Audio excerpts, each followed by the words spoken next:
Alright, let's do it. Morning, everybody. My name is Louis Vuitton, and thank you for stopping by. Oh boy. I don't know, that's not what idea this was. What's up? I am an Australian streamer. And I'm streaming right now because I've just knocked off work. And I was thinking, like, fuck me. I don't want to stream tomorrow. I want to get up early and stream. But I thought, I could just stream tonight, couldn't I? I was like, well, it's late. I'll have to stay up even later. I was like, yeah, well, you can get up early and, like, have, like, less sleep instead, so you don't stay up too late tomorrow night. And I was like, Denims is the only one streaming, so you'd only have to compete with her. So yeah, here I am. Welcome. Like I said, I'm an Australian streamer, so of course, let me open the stream by acknowledging the traditional custodians of the land from which I'm coming to you, live from.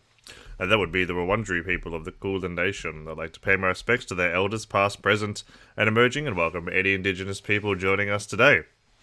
So, despite being an Australian, I do like to talk about a lot about America, because of course, when it comes to politics, especially online politics, America is the center of the world. So hey, despite being an Australian, I will talk a lot about America. I also like to do Australian streams for the Australians in evening my time, which, I mean, obviously it's less suitable for the Americans. But yeah, talk about stuff like workers' rights, minority rights, in particular trans and indigenous rights. I also like to talk about masculinity quite a bit. Talk about what's hot and what's not about it. See if we can't create a new, healthy sense of masculinity. So yeah, you can follow me on Twitch, subscribe to me on YouTube. Excuse me. Follow me on Twitter.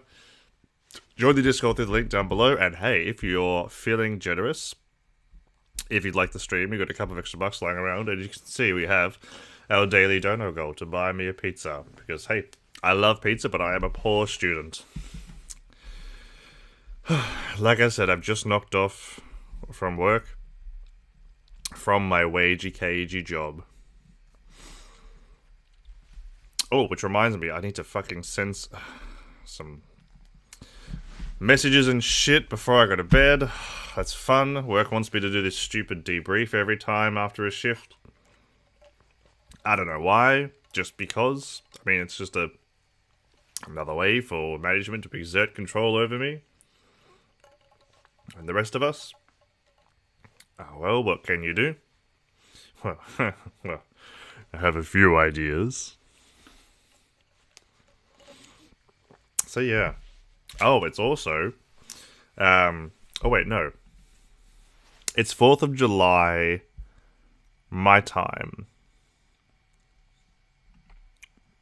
Like, it's 1 AM here, and it's the 4th of July, so it must be the 3rd in America right now. Like that, like you all must be waking up the morning of the 3rd. I think, yeah, yes, that's right. Saturday the 3rd. Alright, so I won't wish anybody a happy 4th of July. I mean, I don't know, is it like controversial to celebrate 4th of July? Like, does the left not celebrate 4th of July? Just because of, like, 1619 being the actual, like, founding of America. Oh, that is interesting, how, like, there's this push for 1619 to be recognized as Americans' founding, but I guess we're ignoring, like, the previous 10,000 years of indigenous history. Like, you're both wrong. America wasn't founded in 1776 or 1619. It was founded however many thousands of years ago, when indigenous people first came to the country. But, I mean, they do tend to be left out of the conversation quite a bit. Which is interesting, considering that the percentage-wise population of indigenous Americans is similar to the percentage population of indigenous Australians.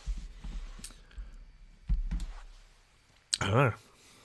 Indigenous Americans always seem to get left out of the conversation.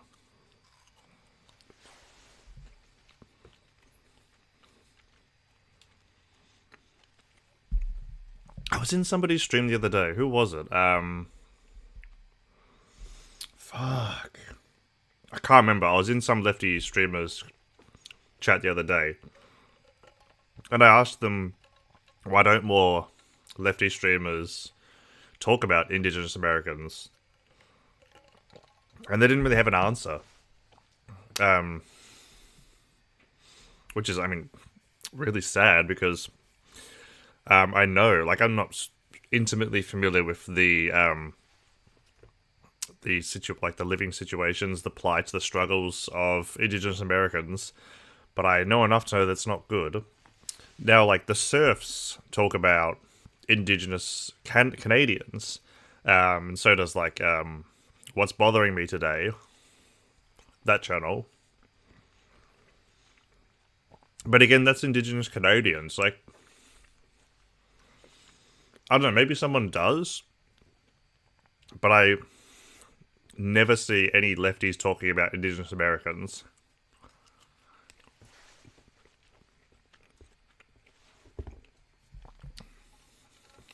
So, you know, relevant to today because I don't know how popular it is among Indigenous Americans to celebrate 4th of July.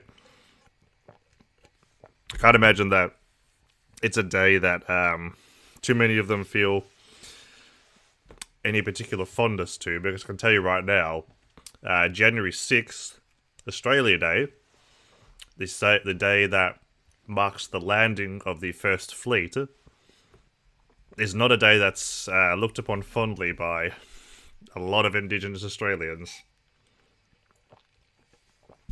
See, at least America marks its national holiday with the Declaration of Independence. Australia marks its national holiday with the date that British forces invaded the country. So, if that's not tweaking the knife around while it's still in the wound, I don't know what is. I shouldn't be having an energy drink this late at night, but whatever. I had a craving, alright?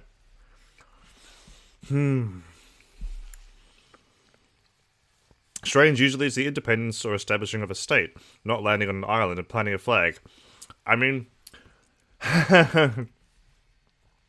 well, Australia isn't independent. Australia is, I was about to say technically, but not even technically, explicitly. Australia is explicitly a constitutional monarchy.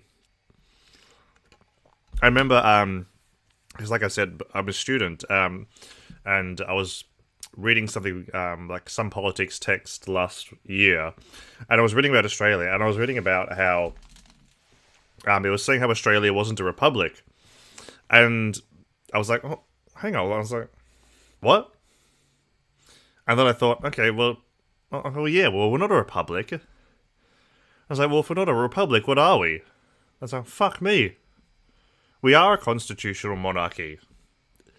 Yeah. Canada too, 100%. If you're not a republic, you're, like, the vast majority of democracies are constitutional monarchies. Australia, excuse me, New Zealand, Canada, the UK. I know that the Netherlands has its own royal family, so like it's a constitutional monarchy, but not like the British monarchy. Republics are in the minority, I believe. I'm pretty sure. So it's pretty sick. It's mostly symbolic nowadays, although it keeps its ties with the UK. Well, here's the thing. I hear that. I hear people say that all the time, that it's mostly symbolic. And I have two things to say to that. Number one, if it is mostly symbolic, then people should have no problem with getting rid of the monarchy.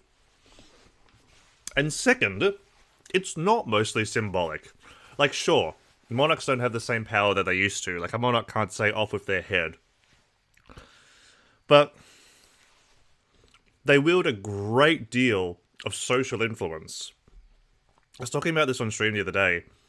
If the Queen, back before the UK had its marriage equality vote, if the Queen came out and publicly stated that she did not support marriage equality, there's no way that it would have passed in the UK. There's no chance. Like, a bunch of people that were on the fence, or even people that supported marriage equality, if they heard the Queen come out against it, never would have got passed. Absolutely not. And we know that monarchies still do have a influence on politics, because that's how, back in like the 60s or 70s, I don't fucking know, the Prime Minister of Australia, Gough Whitlam, was removed because the opposition party went and got the Queen to basically put forth like a, not like a vote of no confidence, but like something equal to that. And because of that, he was removed. We just need to get around it entirely and abolish a monarchy. It's more about identity more than practical politics. Well, here's the thing. The same people that that will yell and rave about China until they're blue in the face have no problem with a monarchy. So you're okay with some foreign influence, but not others. I mean, personally, I don't like both. I would rather remove all kind of foreign influence. Well, like, other than, like, positive influence. And really, Australia should not be celebrating that part of its identity. The ties to the British royal family.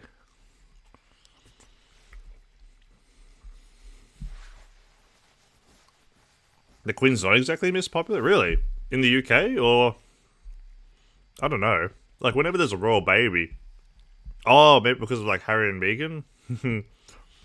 You can't compare Xi's reign to the Queen. I'm saying, like,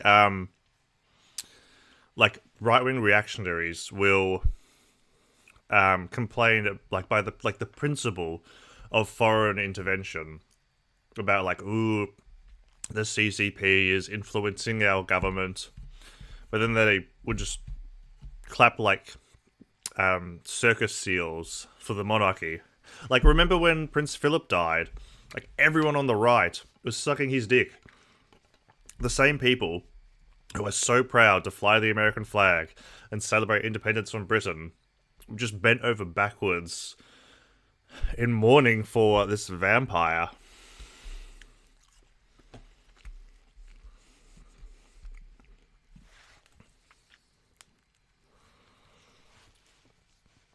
The right wingers will protect the monarchy on default. Yep. I mean, that's a funny thing, is like, all the conservatives now, especially the ones who were mourning Prince Philip, back in the day, they would have been loyalists. Fucking traitors. Unfortunately, popularity for a republic in Australia is at an all-time low. It's the lowest it's been since we had our last referendum on independence, which I believe was in the 80s or 90s. So, independence not looking like it's happening too soon. More left-leaning people might take her reign as something more than tourism, but they would get rid of her if she was stepping out of line. Well, I mean, the UK wouldn't get rid of her, but they love her.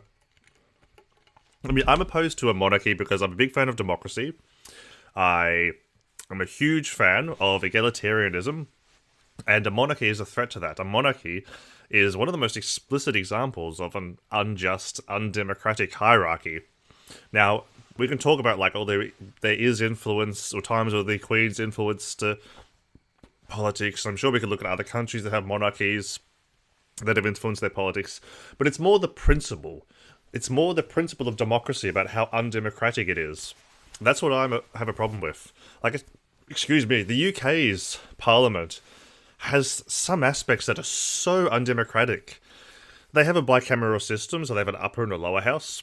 The lower house is the House of Commons, which is like your members of parliament, like your representatives, the representatives for constituents, and their upper house is the House of Lords, which takes the name literally. The House of Lords is inherited titles, so they're still representatives. Like we have an upper house in Australian Parliament, but it's not an inherited title. But in the UK, yup.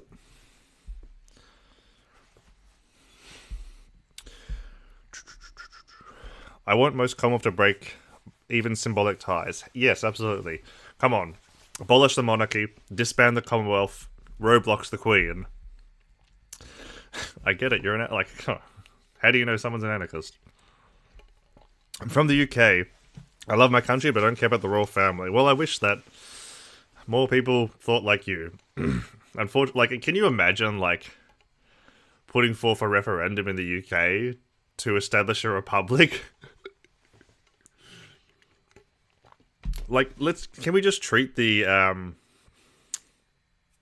royal family like we do every other, like, billionaire family? You know, can we just treat them like the Walgreens and just, like, okay, sure, like, you're very private, you're very rich, but we're not going to literally call you kings and queens. Or I obsess over unjust hierarchies. I'm a libertarian, so of course I must oppose unjust hierarchies. That's why even communists in their rhetoric focus more on words like class. Well, not necessarily. And because I mean, it's a bit of a meme that anarchists will talk about hierarchy, but they won't put it down to specifics. But absolutely, like, I can talk about that, no problem. To me, a hierarchy is... Sorry, an unjust hierarchy is one that's undemocratic and is not egalitarian.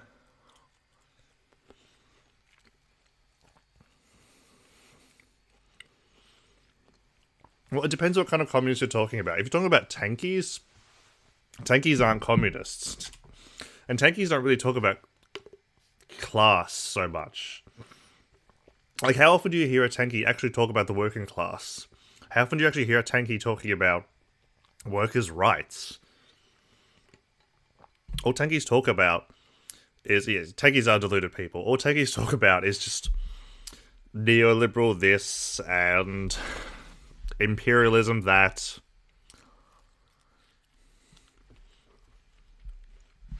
Well,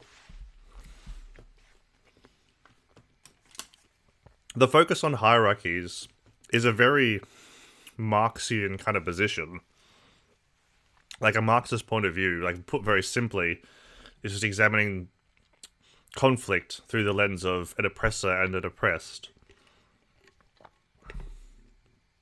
So, do I need a pizza? Absolutely, I would love one. I mean, that's the dono goal. The dono goal, like, I don't ask for much, alright? I'm a small streamer. I'm not saying you contribute to my computer fund or something, but I do need a new computer. It's, you know, very simple, very humble. I'm a poor student, but I enjoy pizza. Anyway, when it comes to hierarchies, we shouldn't just focus on class. We should focus on every unjust hierarchy. You know, the unjust hierarchy that exists between men and women. The unjust hierarchy that exists between white people and every other race. Like, obviously with white people at the top. Like, we don't want that. I'm really boring when it comes to pizza. Usually I'll just buy an Aussie with no egg. Sometimes with onion. But I don't know, I'm kind of feeling barbecue chicken. No. No pineapple. Although there is pineapple. Here's the thing, okay. So, the idea of, like, Hawaiian pizza, like, pineapple and ham, that sounds disgusting. That sounds gross. I've had vegan Hawaiian pizza, which wasn't great. But that wasn't like ham, obviously. So I haven't actually tried Hawaiian to see if it's gross. Like the thought of it itself is so off-putting that I haven't tried it. Now I have had Hawaiian where I've picked off the pineapple and eaten it, and it wasn't great. But I haven't actually had Hawaiian.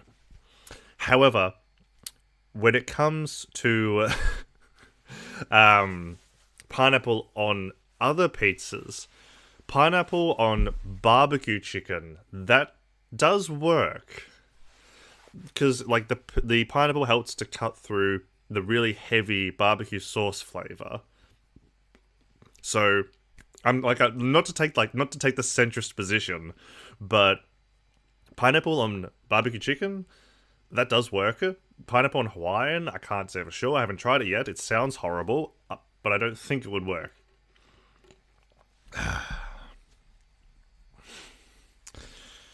There's some tomato sauce, mushroom, and some turkey. Ooh, turkey on pizza. I've never tried that. I fucking love New York pizza. When I went to New York last year, a friend of mine and I went to this really famous pizza shop. I think down in the South Side somewhere. And New York pizza was really good. I heard emus defeated you. I don't know. Like people laugh about. Look, in one sentence, people will laugh like, "Haha, Aussies lost to the emus," but in the next sentence, they'll be like, "Fuck me, why does anybody live in Australia? That place sounds so fucking dangerous. Like, you literally walk out of your door and there's some dangerous creature waiting for you." Like, is it really a mark of shame to lose a war to an Australian animal? Like, come on. You know the kind of creatures that live down here. Is it really something to be ashamed of? Like, fuck. The fact that we survived the war and weren't genocided. Mayo birds. What the hell? What's a mayo bird? I mean, I know New Zealand doesn't have snakes. Australia has like, it's like the top 10 most venomous snakes or something.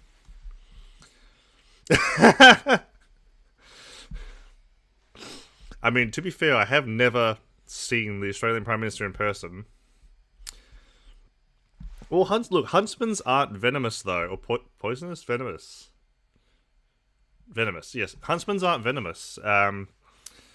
They, like, literally, a huntsman, like, they'll chase down prey and grab it. So, I've never tried, but I would be open. Like, just say, like, I had a huntsman crawling around my wall, like, picking it up and taking it outside, because, like, what's it gonna do? Like, run on me and freak me out? It can't bite me. Or even if it did, it wouldn't, like, it would hurt, but it wouldn't poison me. Mayo was one of the biggest land birds that went extinct 300 years ago.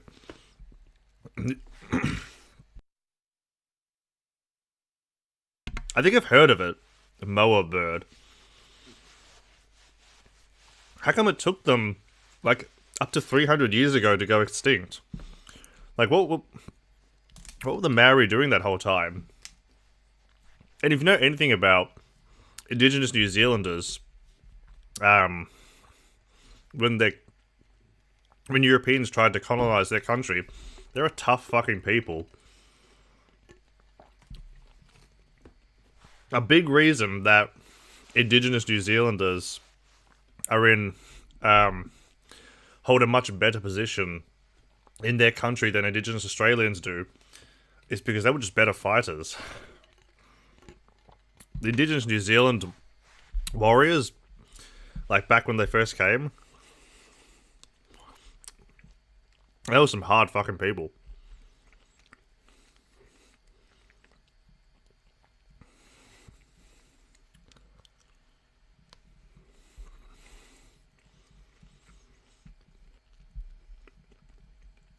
I mean, I'm sure some of you will have seen, or I don't know, if you watch soccer, soccer. Oh no, it's not football. It's rugby. Have you seen the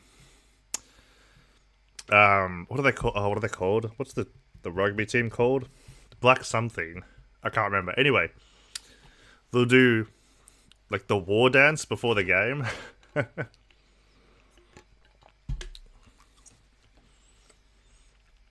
Kickball. Hmm.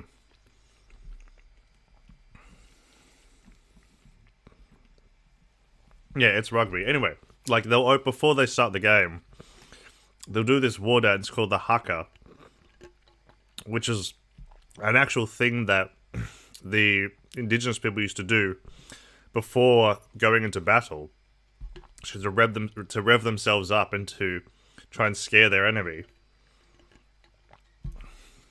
So it is pretty badass. You can imagine that it would have been a little bit intimidating to, you know, these white colonizers coming in who are all looking very prim and proper with their white wigs, seeing a bunch of big, and I mean big, Maoris are fucking huge, blokes holding spears going at them. It'd be pretty fucking scary. And ostrich, but bigger? Ostriches are fucking huge. What the fuck? Okay. What the hell, New Zealand? What the fuck? I'm looking at the chat on my phone, so... I wonder if I can...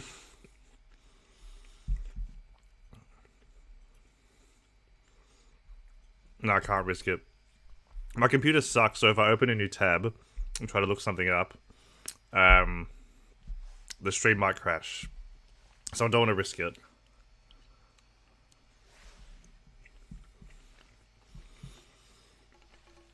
But yeah, that just speaks to the character of New Zealanders. The fact that they lived on a country for who knows how many thousands of years with a predator bird that's bigger than an ostrich. That's fucking crazy. Damn.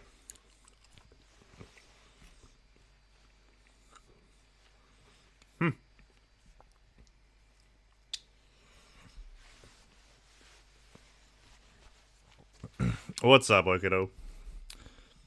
Don't want to risk it for a chocolate biscuit. Well, I've done it before. Like, sometimes I can open up a tab, no problem, alright? Other times, I will close a tab, not even open one. I'll close a tab, and the stream crashes. It's nothing to do with my internet. I have really fucking good internet. Trust me, I know. I pay good money for it. But it's this shitty computer. Wait, they were tame? They weren't a predator? Oh, that's boring.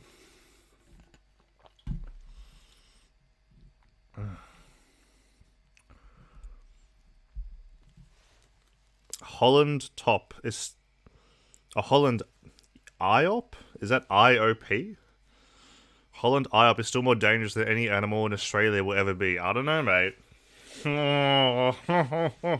Some dangerous shit down here. Sydney funnel web, blue ringed octopus, box jellyfish, king brown. Some dangerous fucking shit down here, believe me. Like, that is a tall order saying that whatever this thing from Holland is more dangerous than anything in Australia. That, oh. You know what gum trees are nicknamed in Australia? Widowmakers. Our fucking trees are dangerous. Don't camp under one, because a branch will fall down and kill you. That's what it's like living in this fucking country. The trees can kill you.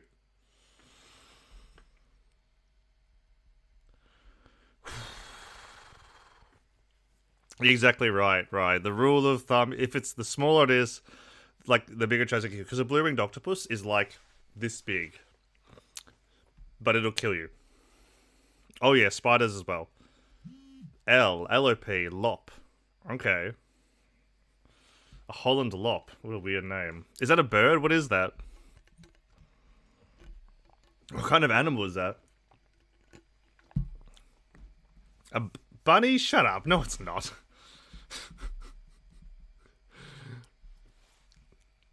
Although that is one safe creature in Australia.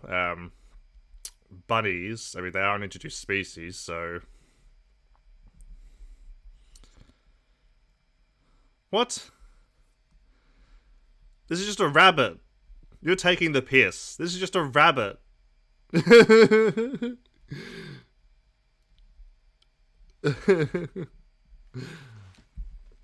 They look cute. They are cute. What, behind the rabbit is the rabbit. But yeah.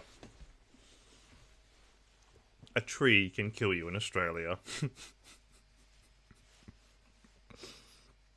I don't know how the Indigenous Australians lived here for 80,000 years, but they did.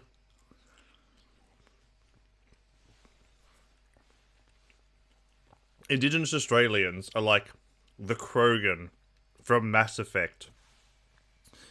Like, the Krogan destroyed their planet through nuclear warfare, but their species didn't die out. So over thousands of years, they evolved to live in that hellhole where, you know, they have crazy tough skin, they have a redundant nervous system, backup organs. It's like the Indigenous Australians living in Australia. I learned to live with it. I mean, humans in Antarctica win. Well, hey, the topic of the stream, or the title of the stream. Who knows how much longer we'll have in Antarctica for.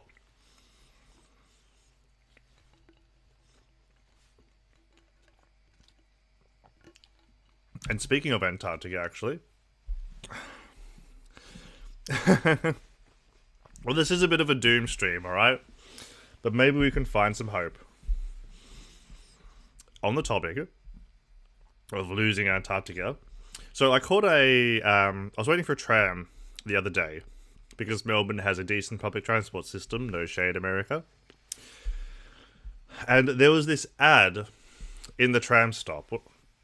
It's this poster. And it looked like something approximating this. From Volvo. Climate change is the ultimate safety test. That's why we're changing to all electric. Starting today. We're changing to all electric. Not we've changed to all electric. We're changing starting today. As in now. We don't offer purely electric cars now. We are starting to transition to all electric cars now. Not 50 years ago, not 20, not 10, now. Can we just get like a little, like a little bit of a clap for Volvo? Like, well done. Volvo, like, pat yourselves on the back, Volvo, well done. Well done for stepping up and taking meaningful steps to addressing climate change. Well done. Aren't you a saint? Aren't you just a model corporation for how we should be conducting ourselves in the year of our Lord, 2021?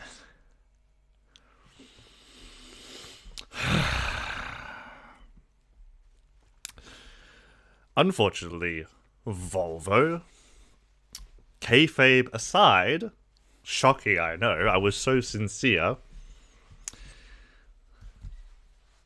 changing to all electric now is too little, too late.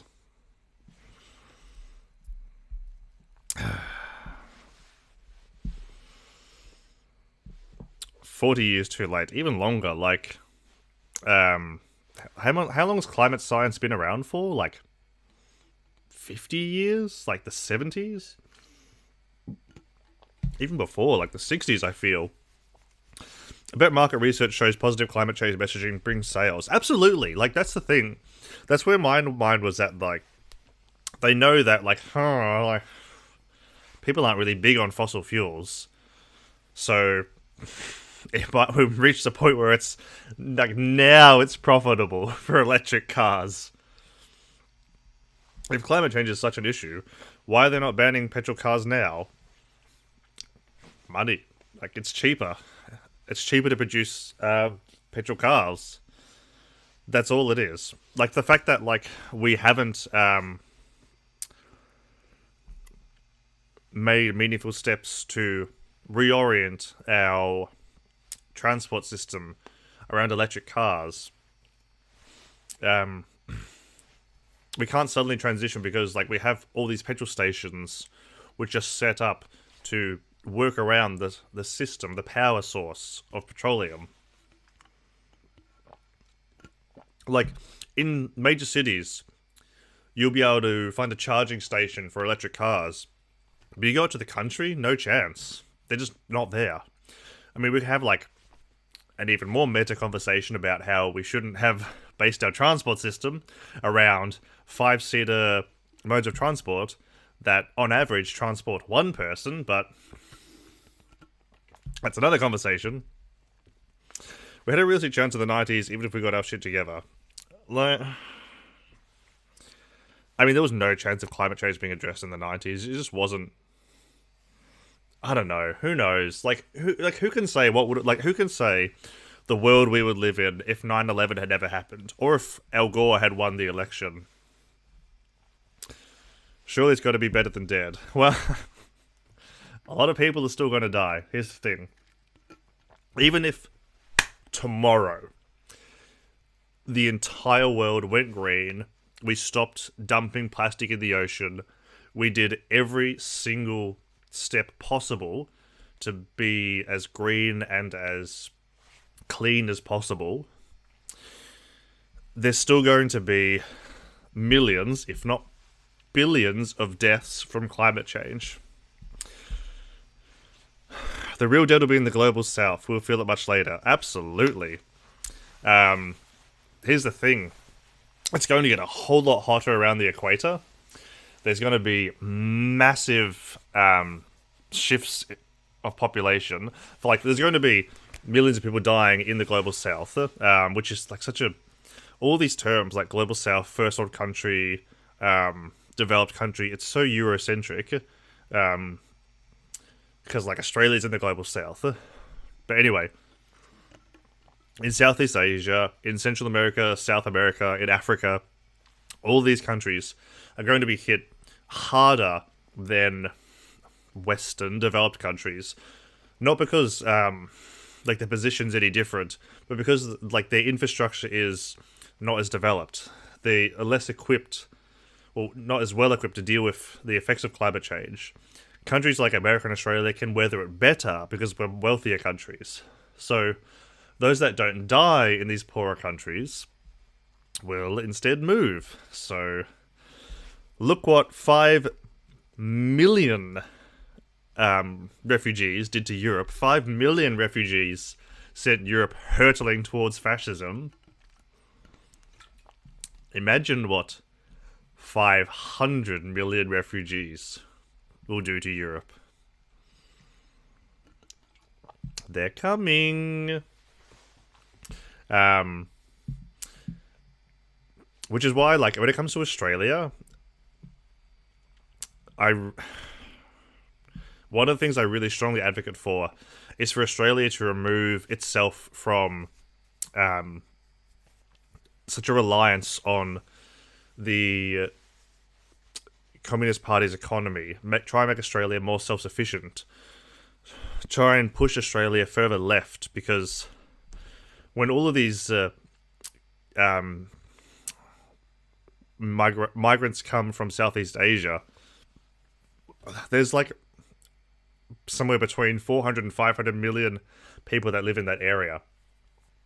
They've only got one direction to go, and that's north. They can't come to Australia because the body of water... I can't remember the name. The body of water between Australia and Southeast Asia is too wide. But what they can do is easily island hop north. And what's the closest developed country to Southeast Asia? China. So how's China going to act when it has 500 million people knocking on its door? I'd much rather they came to Australia. If we suddenly had some grand awakening to the threat of climate change, like a serious one, we could learn to mitigate the damage, but we're still fucked. Well, that's the thing. Like, if we went full green tomorrow, it would be like damage reduction. It's still going to hit, and it's already hitting, but it won't be as bad as it will if we don't take action. Like, there's still going to be millions of deaths, if not billions. The only thing we can do is soften the blow. Global South is a shorthand for those countries that rely on to provide us with their supply chains, but we extract from them. Yeah, like, exactly. Like, that's the thing, like, these terms are so inaccurate, because, like, Australia and New Zealand are both wealthy countries that are in the Global South. But, you know, I get what you mean. It's more due to proximity the size of the economy of China. It's sad, but it's our neoliberal reality. Well, I think it would be possible to make Australia independent from China. Not that Australian politicians are interested in that, because they love those Chinese corporations. I don't think Southeast Asian countries can make up for that gap like China does. Gap in the economy? Climate lockdowns, as in instead of COVID lockdowns, we have climate lockdowns? It might just be that it's too hot to go outside. Climate has approved of these COVID lockdowns. Maybe slightly, but it was 120 degrees Fahrenheit in, I think it was Lytton, Canada, which is like 49 degrees Celsius.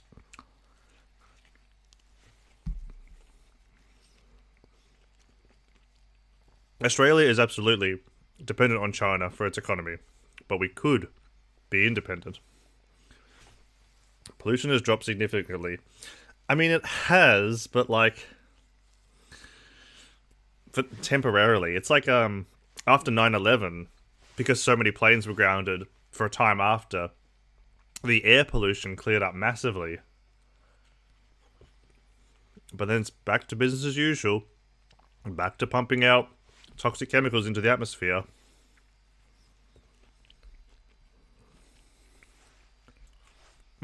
Alright. So, making Australia independent from China, which is something that America could do as well. America's not in the same position that Australia is, so it might not work the same for America. But here's the plan for Australia. Asheville.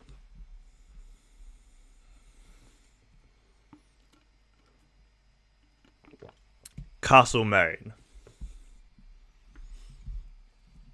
Asheville and Castlemaine are towns in America and Australia, respectively, that are both known for their local flavour.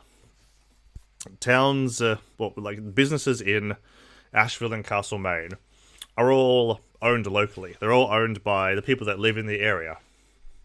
There's a real sense of local flavour when you go to these towns. Like in Castlemaine, Castlemaine's nicknamed New Northcote. Northcote's a very hip and bougie suburb. Well, not really bougie. Like a very hip suburb in Melbourne.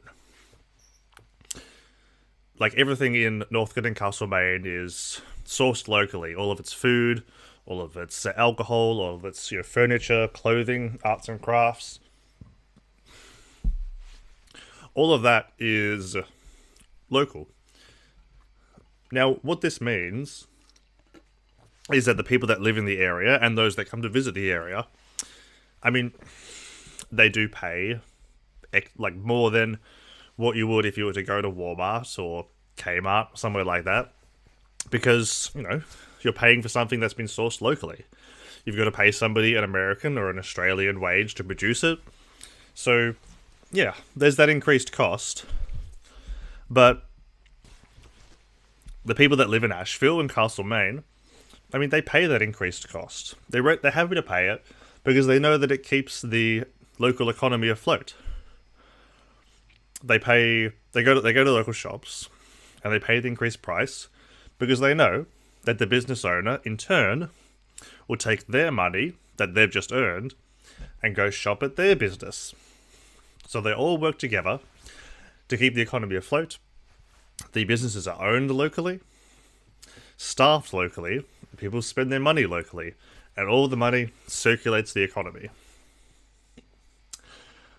Let's do that on a national scale. Let's take this idea of local economies and do it nationally. Now, here's the thing. Like America, Australia has had its production go overseas. Business owners know that it's cheaper to produce goods overseas. It's cheaper to rely on third world labour. Now, Australia let those businesses go. What could they do? The business owner wanted to take it overseas. But I ask you, well, I mean, the question's redundant because I actually gave the answer. I ask you, whose decision was that? It was the business owners. It wasn't the people who worked those jobs' decision to send those businesses overseas. It was the owner. If the decision was up to the staff, why would they ever vote to send the business overseas? So, how do we get business back in Australia? Well, our government tries to by offering incentives to business owners to bring them back to the country, tax breaks and the like. But even if we were able to get them to come back, what's to stop them from leaving in 5 or 10 years' time? So I say, we let them go. Fuck off. If you're not interested in helping this country grow, fuck you. Hit the road. Let's make our own businesses.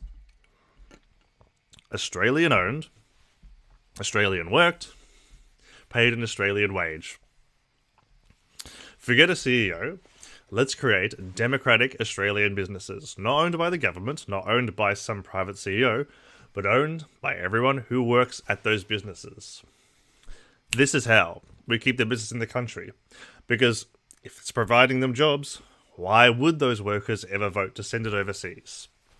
And now, because they don't have a CEO, all the money that would be held at the top by that CEO is instead evened out throughout the rest of the employees, so everyone's wages increase. So now, even though they're producing goods in Australia, so the cost goes up, like how we talked about in Castlemaine and Asheville, their increased wages now mitigates that cost of the increased everyday spending.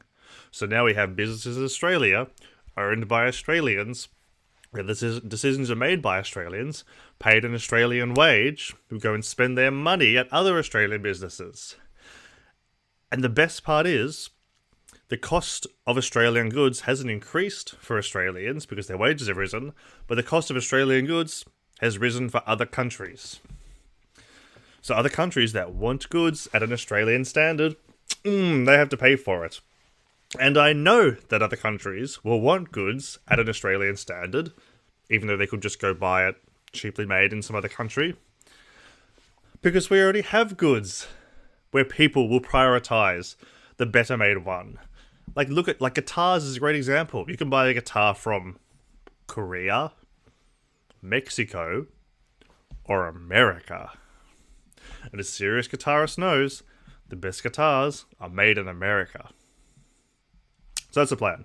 That's how we bring business back to Australia, detach ourselves from China, and yeah, make the country more democratic. Yeah. I'd love to see the same thing happen in America, but America's economy is different to Australia. Australia, culturally, still has that real sense of like blue collar, like Rust Belt type worker. America's shifted much more towards service and IT and stuff, so I don't know.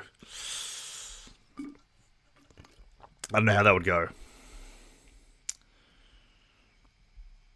Let's see. I hope AI takes. Let me catch up with the chat. I hope AI takes over the workforce. Hey, the ideal unemployment rate, 100%. Let's automate it all. America's trying to, but I don't know how it'll work out. Plus, America has more capital to trade war with China. Well, like, you can't remove China from your economy if you're not willing to have democratic workplaces. It's just not it's not possible. Hey! Defund the left? Well, let's see how long until they start talking about showers. Thanks for the follow. Let me see. People talk about automation and shit, but it's really the reality is automation is not the problem. It's who owns the automatic production. Well, absolutely. Like, there's no point in keeping a currency, in keeping wage. The more we automate our production, like a UBI is good as a step in between, but a UBI is not a long-term solution. We can't live in this hell world where all of our stuff is automated, but we still have to pay for it.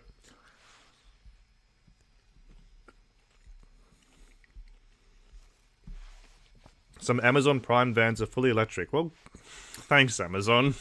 Doing your bit. I gladly pay that slightly increased cost for stability and independence from China. Absolutely. But the thing is, you wouldn't need to worry about the increased cost. Because if the CEO position and all of the wealth that they hoard was removed from your business structure, your wage would increase.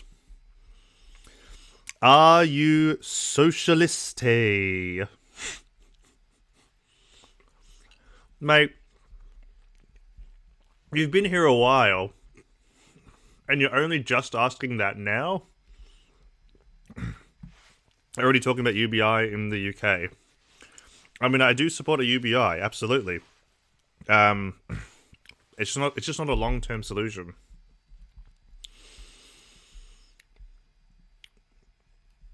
I mean, Okadale, to answer your question, like, yes, I am a socialist. I'm not fully sold on UBI. We really have our welfare situation in check, and people try to jump into UBI. I mean, if UBI was done right, then it would be a good thing.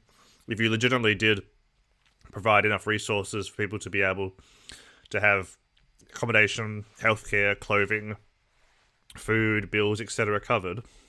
Like, the whole point, like, I see UBI as a base standard of living. That with the UBI, you don't have to work. Like, you are in no danger of starvation, destitution, or homelessness because of the UBI.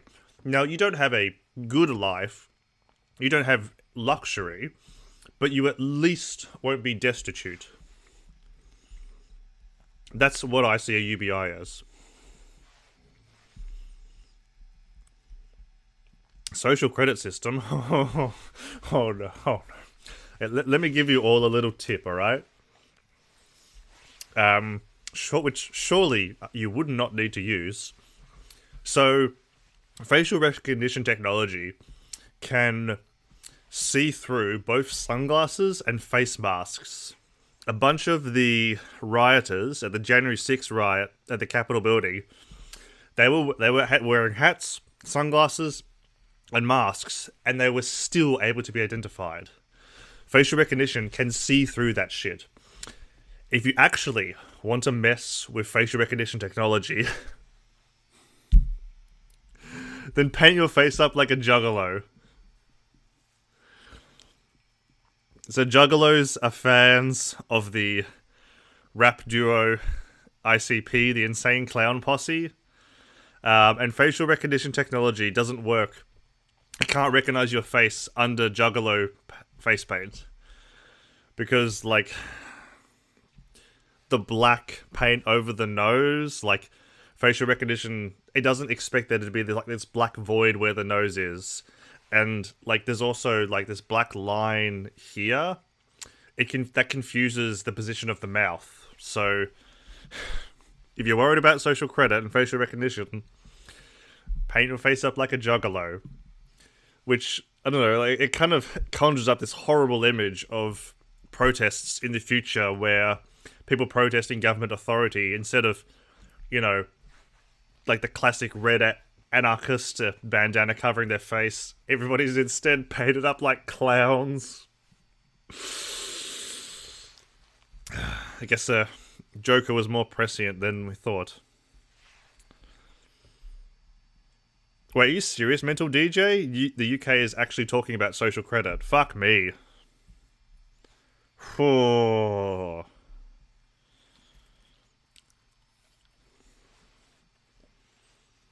That's not good.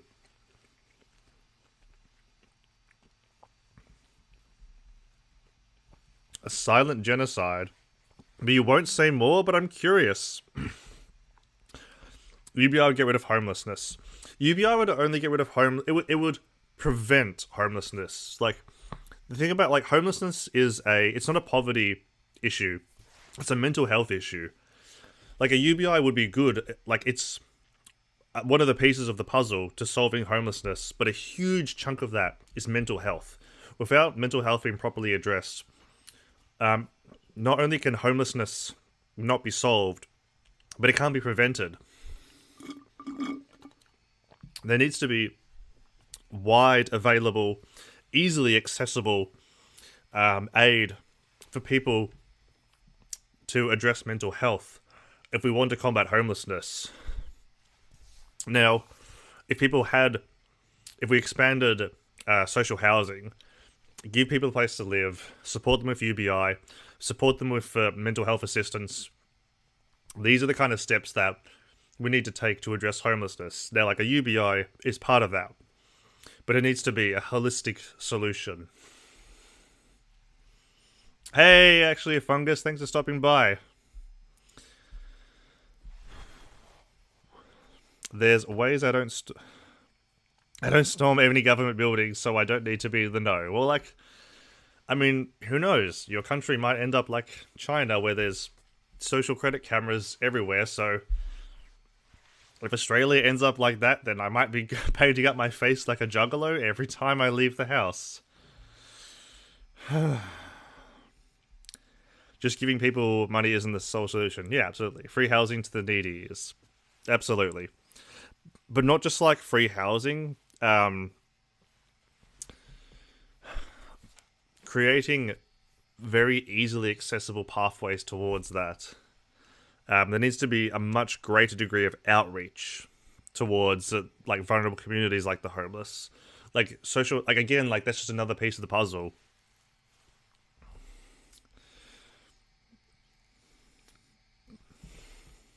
What is it? They what in the UK?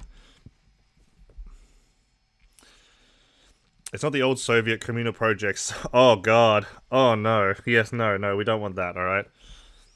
We don't want to create just, you know, like you don't want to just create like this apartment building which is just like here's somewhere to shove the homelessness. Now, the good thing, like, if we're talking about holistic solutions, the good thing about creating social housing is that if you can have vulnerable people together, then it makes it easier to address solutions in terms of, like, if everyone's living together, well, not, like, living together, but, you know, if you have these large buildings which are dedicated for social housing, that's easy to be, it's, like, it improves that accessibility.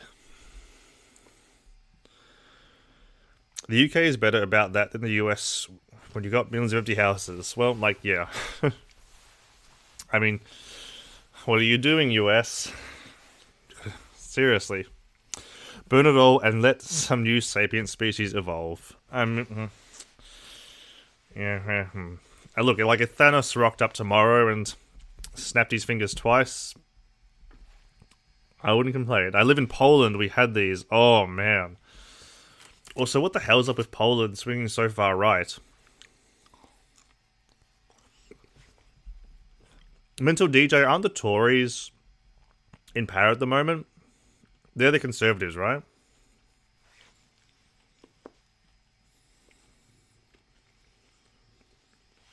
Oh dear. Like when the like, here's the thing. Like, here's the thing that everyone forgets.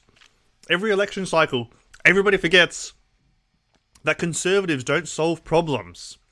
Because to solve problems, you need to spend money. And what everyone forgets is that Conservatives are also conservative fiscally. They don't like to spend money. Unless it's, military, police, prisons, anti-drug. Then they love to spend money. But in terms of solving social problems, it costs money and they don't like to spend it.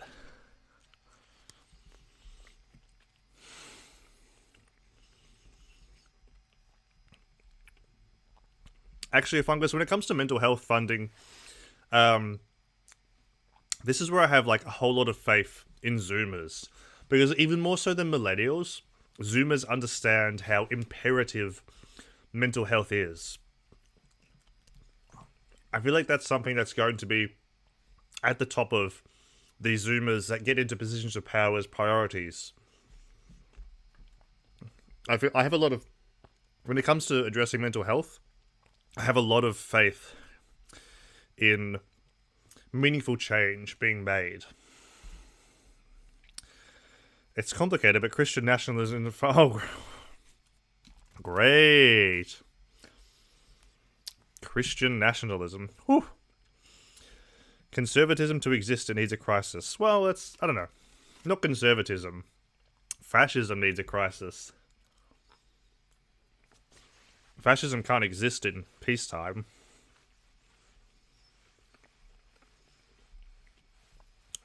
We're technically still in lockdown until the 19th of July. Far out.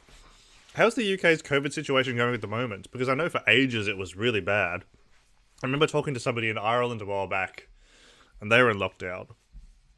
The real Ireland, of course. The cool Ireland, not the fake Ireland. Been in lockdown since November. Holy fuck. We gradually opened up in April, and how did it work out? I'm a millennial. I didn't realize how important it was until it got much worse. Yeah. So I'm so glad that Zoomers actually take mental health seriously. The conversation's only now starting to actually change, where people treat mental health as debilitating as physical health. That's something that my mum has had a really hard time learning. So my sister struggles a lot with mental health. It's taken years for my mum to only finally now get around to just how debilitating mental health is, and about how, like, when it comes to a lot of mental health, it's a permanent condition. It's not like a broken bone. It's not something that you fix and it gets better. In a lot of ways, in a lot of situations, it's a permanent condition that you manage your whole life. Our COVID death figures is in the single figures, which makes no sense. Well, it depends on, like, the spread rate is more important than the death rate. Because, like, my state of Victoria, the state that Melbourne is in, last year, after our first lockdown, we opened too early. And we had to go back into lockdown for another, 2 months because we had a second wave. My mum only in the last few years realised that she gets anxiety and depression. Like, that's the thing. Like, especially, like, my mum's probably, like, a similar age to yours. Just her generation, it's just not even talked about when it comes to mental health. Well, look, like, mental DJ, like, hey, we have the new Delta variant, so We'll see. All right.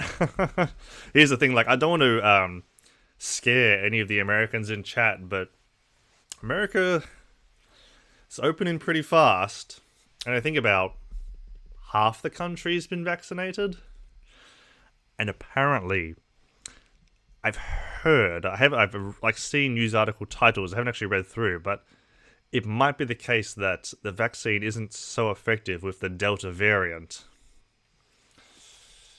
Can you feel it coming?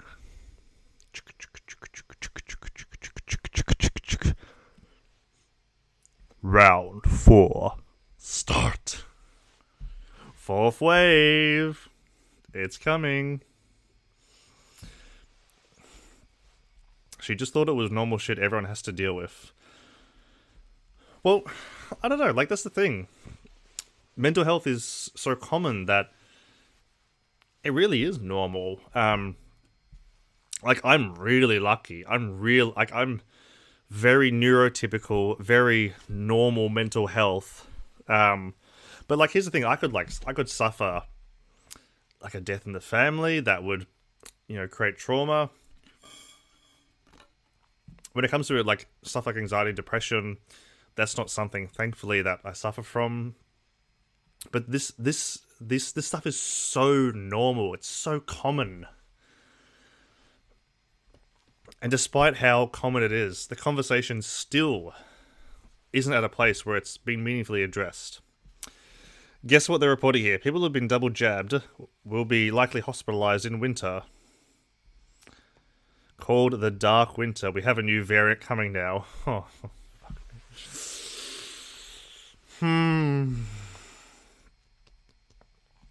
I think they're starting to show that JJ Vax is around 85% effective against Delta.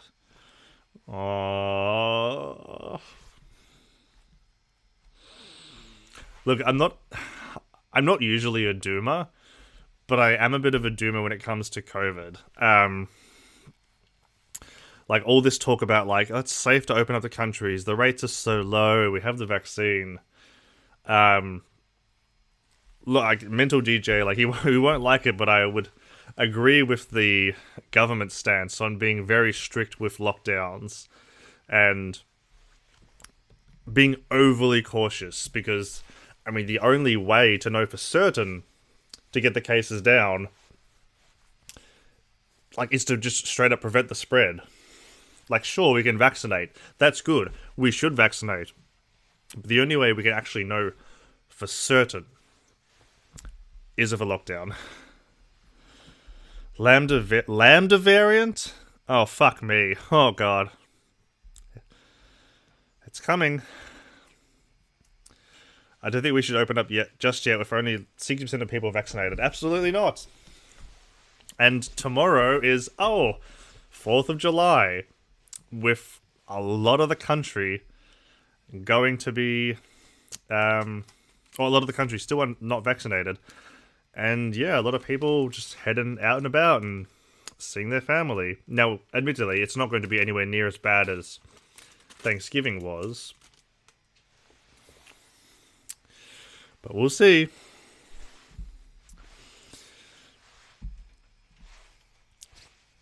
Vaccinating 12 to 16-year-olds, then under 12-year-olds by Christmas.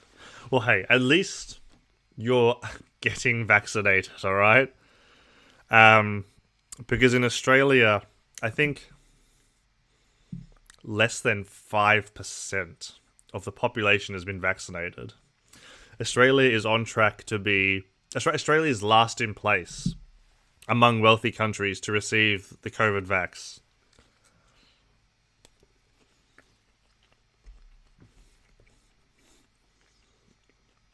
Despite being one of the richest countries in the world, our politicians have very much dropped the ball. Yes, that's a real stat, less than 5%. But you know who has got the vaccine? The politicians. The people who need it most.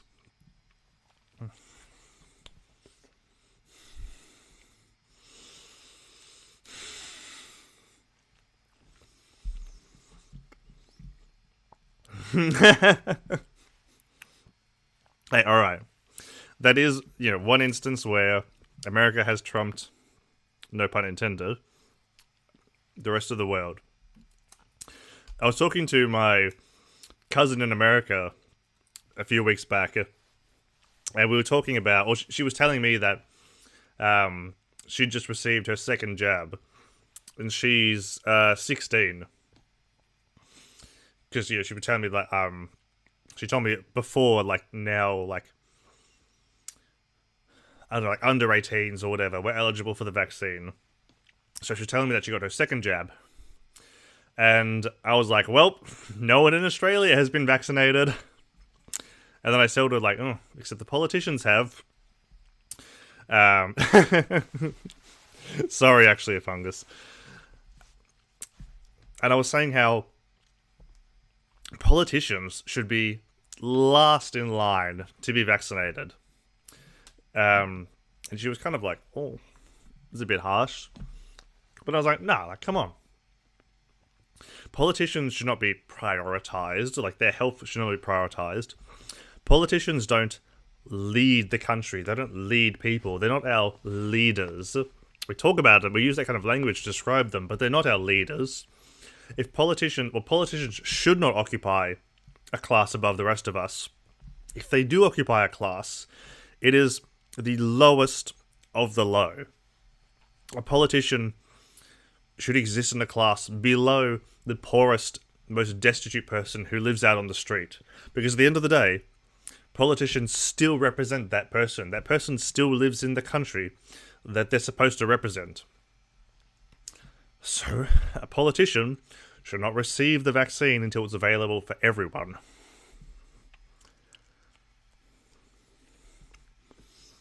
Politicians should be representatives. Which is why I am a huge advocate for direct democracy. It was a bit of a meme in my politics class, because I would always go on, like, we'd talk about, corrupt politicians and stuff in, the class. I'd be like, well, I have a solution for that. If you don't know, direct democracy is where decisions are made literally democratically. It comes from the ancient Greek system of democracy, which, admittedly, not everybody had a vote, funnily enough. I mean, the system was direct democracy. Everyone had a vote.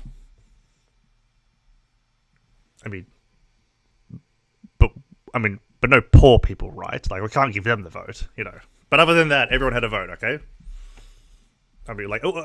Except for slaves. Like, come on, like, this is a no-brainer. We can't give slaves a vote, okay?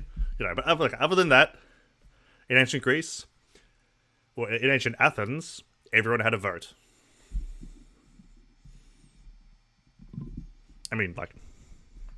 Obviously we don't let women vote, though. Like, come on. But, hey, like, other than that, everybody in ancient Athens had a vote. Well, except for anybody under the age of 30. But, like, hey, like, come on. Other than that, it was a system of direct democracy where everybody had a vote. Promise. Other than that, everyone had a vote.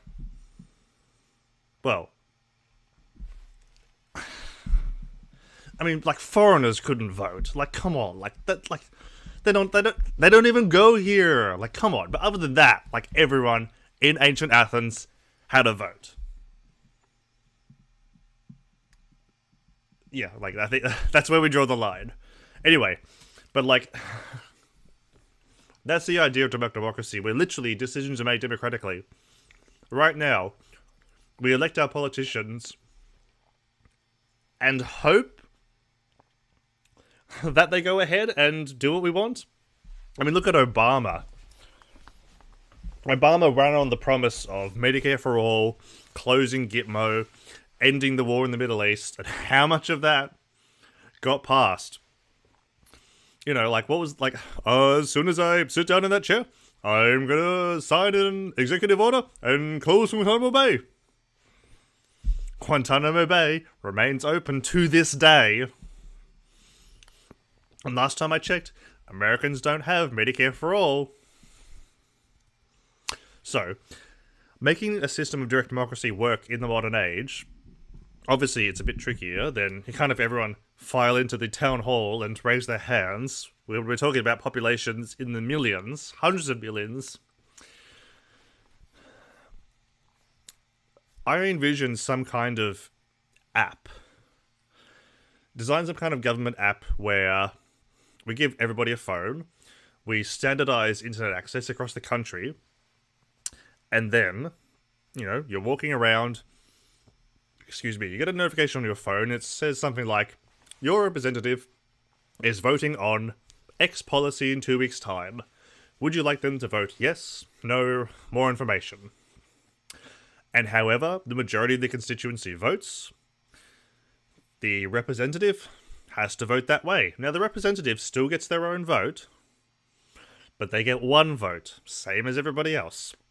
And whatever their constituency votes in favour of, even if the representative, just say the representative is against, if the constituency votes and the majority votes in favour, then they have to, as the representative, represent that constituency's decision. That's direct democracy. Whoa, okay, hang on, let me catch up a bit. Do you believe that anti-vaxxers are selfish or believe in their own immune system? Anti-vaxxers are selfish and anti-liberty. When it comes to, I take the libertarian take when it comes to vaccines. Unless you have some underlying health condition, you cannot refuse to take the vaccine. Because inaction is the same as action. If taking the vaccine reduces the likelihood of you causing harm to me, in this case transmitting COVID-19, then you have to take the vaccine. Otherwise, your inaction has contributed to the risk of dealing me harm, in this case, me contracting COVID-19 from you not being vaccinated. One voice, one vote. Poor people voting? Ew, exactly. So I was watching a video on Pornhub the other day, and it was labelled as the director's cut. As opposed to what? The theatrical cut? Like, was there some porn director out there bitching and moaning about how this studio butchered his masterpiece? Does he have some rabid fan base, like Zack Snyder's demanding they release the gangbang video as it was originally intended?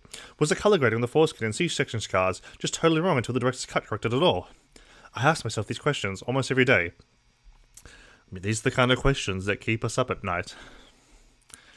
Good question. Do you think the Electoral College would work if all voter suppression was eliminated? I mean, the Electoral College is a anti-democratic system anyway, so it should be abolished regardless. Yeah, Shiba Zabka, little sus. Thought Guantanamo was shut down. Let me check. I'm 95% certain that it's still open. Is Guantanamo Bay still open? Let's find out.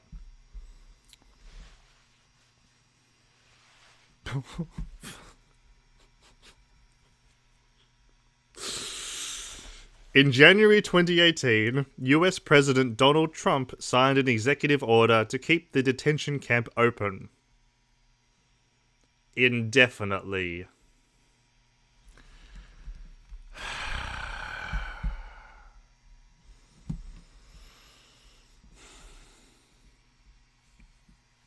Hell world.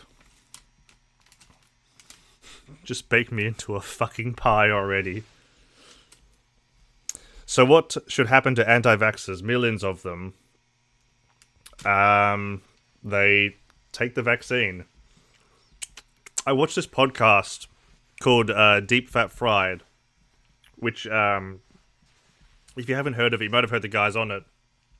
It's the people that are on it, like the hosts are TJ Koch, Amazing Atheist, Paul Zigo, and TJ's brother Scotty. Like, Paul has this stance where, snipers should just be set up in every city and town, but instead of bullets, their guns are loaded with vaccines. And whenever, an anti-vaxxer leaves their house, the sniper just shoots them with the vaccine. But in actually terms of like, what do we do with them? Unless they have some kind of underlying health condition that prevents them from taking the vaccine, you just have to take it. Otherwise, I mean, there's going to be consequences. Maybe, I don't know, like lose access to Social Security, or I mean, like it can't just be like a fine, you know. Maybe, I don't know, you can't get a driver's license. I don't know about jail time. That seems like, because you could just be like, you want the vaccine, you want jail time. Like, well, then we have unvaccinated people in jails. And jails are already a COVID hotspot. Social credit does not sound like a good idea. All right, we can't just have deduct people's social credit score for putting other people at risk by not taking the vaccine.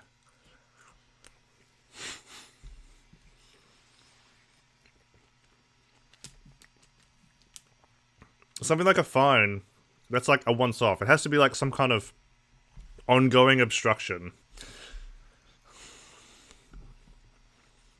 This is where stuff like COVID passports come in, which I'm like not keen on, because like I don't like government authority. But that is one idea in terms of here's how we address anti-vaxxers. People in jail are getting less time if they get jabbed. Cool. I mean, we should just abolish prisons altogether, but like, cool, that's good. It is desperate. I mean, is the vaccine free in America? Like, it's free, right? Right? Because, like, the most dystopian thing that I found out, like, because, like, there's so many problems with America, which, like, it's fashionable to dog on America, so I'm not going to dog on America. But when I heard that in America you have to pay to get a COVID test, I mean, like, that almost did it. Like, that almost did it. That almost, like, that was a hard black pill to swallow. To hear that you had to pay to get tested for COVID in America. Like, that was a hard one. You have to pay for the vaccine in the UK? Great.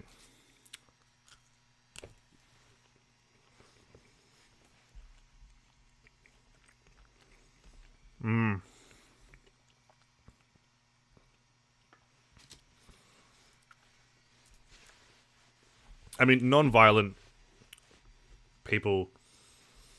Oh wait, hang on, no. What am I saying? I'm thinking of victimless crimes. Victimless crimes shouldn't be in jail, but like, for non-violent sentences, like, yeah, sure.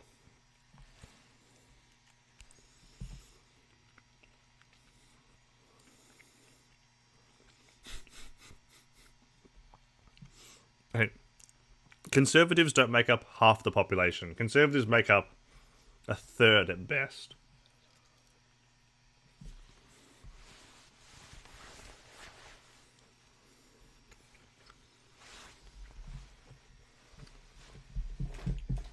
Oh, bugger. I've left my water bottle in the car. I said the majority of the population are apathetic towards politics. I meant anti-vaxxers. Oh, I hope half the population of anywhere isn't anti-vax. Brain dead is not the word. I don't know, like, conservatives are pretty brain dead. I mean, every time I talk with one, I feel like I'm talking to a brick wall.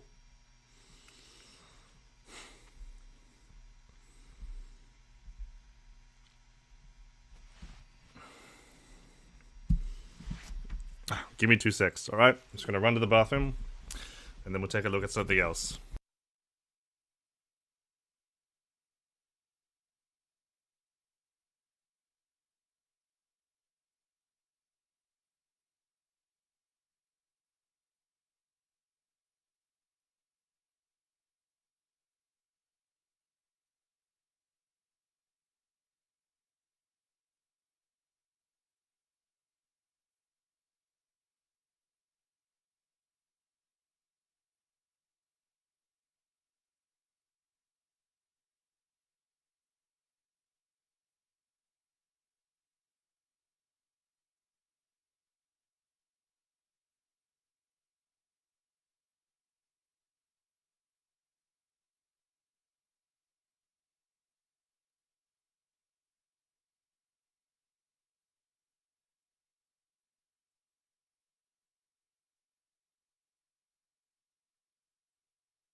Okay, that's better.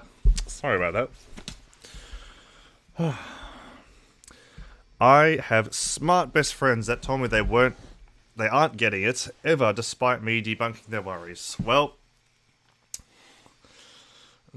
like, no offense, like you do you, but if it was me, that would be someone that I would be spending a whole lot less time with.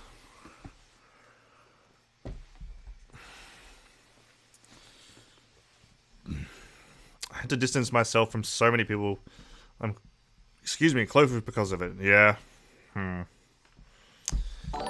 It is a problem. Oh, hey. Lex Mix Games, thanks for the follow. How you doing? Well, stick around. We're talking about COVID right now. Talked a little bit about climate change earlier. We're talking about a possible fourth wave, this scary new Delta variant. In terms of what I have to offer, well, mate, it is 2:37 a.m. down here in Melbourne, Australia. I knocked off work at supposed to be 10. Didn't get home until 12:30, and I thought, you know what? I don't want to stream tomorrow. I'll stream right now. So hey, I am a river unto the people. Right now I'm just catching up on the chat. But why isn't it their choice? We're all individuals and responsible. Well, here's a, like I said, like when it comes to the vaccine, fundamentally, the ideology of libertarianism boils down to you do as you please, save keeping others from doing the same. When it comes to anti-vaxxers, they're taking the first part of that, you do as you please, but they're not following up with the next part. Like, libertarianism is you can do whatever you want, as long as you don't infringe upon another person doing the same. So when it comes to the COVID vaccine, unless you have some underlying health condition, you don't have the right to refuse it, because your refusal increases the risk of another person's health and safety being affected. If you taking the vaccine reduces the likelihood that someone will contract COVID-19, you have to take it. Otherwise, through your inaction, you're contributing towards that risk towards that other person. So this is still like individual responsibility. But your right to health and safety, your right to bodily autonomy, can't come at the expense of another. Mental DJ, drop that bomb. Just good. We live in crazy world. It's 6:39 here in Sweden. Sweden. Oh. Living the dream. Over in the Scandinavian paradise. The utopia. The social democracy utopia. How nice. What about the other health issues of that person? Like, again, like, unless you have an underlying health condition, Like, if you do have an underlying health condition, then sure. Like, if your doctor recommends that it would be dangerous for you to take the vaccine, then don't get it. That's fine. That person is excused. But everyone else, tough. Like, when you say health issues of the other person, do you mean like the person who doesn't want to get the vaccine? Like, if they don't have any health issues, like, their freedom can't come at the expense of another. Lex Mix Games, I have heard, there's a friend of mine who's into guns. Like, he already owns guns, which is like a feat of itself in Australia. So if he lived in America, he'd have lots of guns.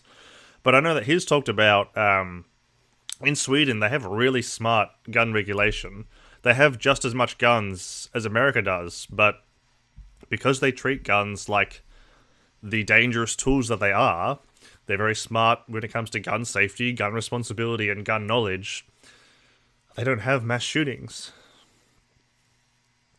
To be honest, it's become worse in Sweden.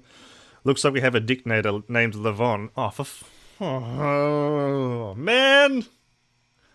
Not Sweden too. Fuck.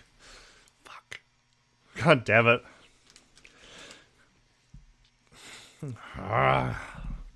Great. Man, like, New Zealand and Scandinavia was like the last bastion of social democracy. But now even Sweden swinging right as well. Far out, man. Like, let's get real for a moment.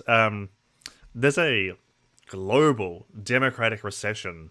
We have so many of these dictators cropping up, and even where we don't have dictators, we still have countries that are swinging to the far right. You know, if you look at like Bolsonaro in Brazil, Duterte in the Philippines, Trump in America, Putin in Russia, Lukashenko in Lithuania? No. Belarus. No. I can't remember. Lukashenko, alright?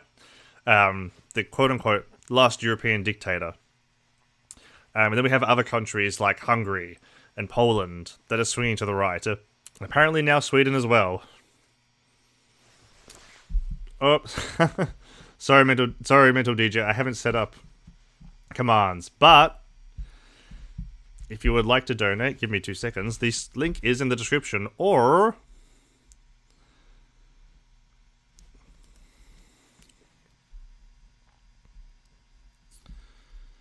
you can follow that link. And hey, overall, if you're enjoying the stream so far, then feel free to contribute to the Pizza Fund. Indeed, a lot of people speaking Sweden, they will not vote anymore because they believe in not giving them any... Like, I get you don't support the system, but I don't know, like, not voting will make it easier to swing it further to the right. Great.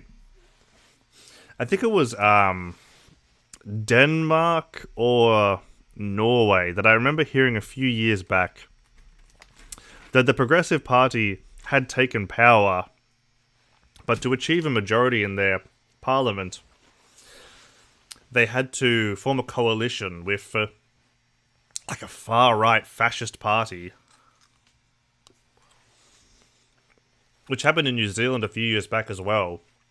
In 2017, New Zealand's Labour Party won the election, but they were in a minority, so they had to form a coalition with the New Zealand First Party, which, if you know anything about America First or Australia First, yeah, that kind of party. They had to form a coalition of them and the Green Party to achieve a majority. Little scary.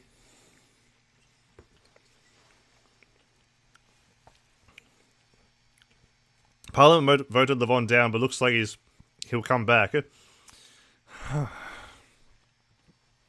So was he actually Prime Minister of Sweden? Or just gunning for it?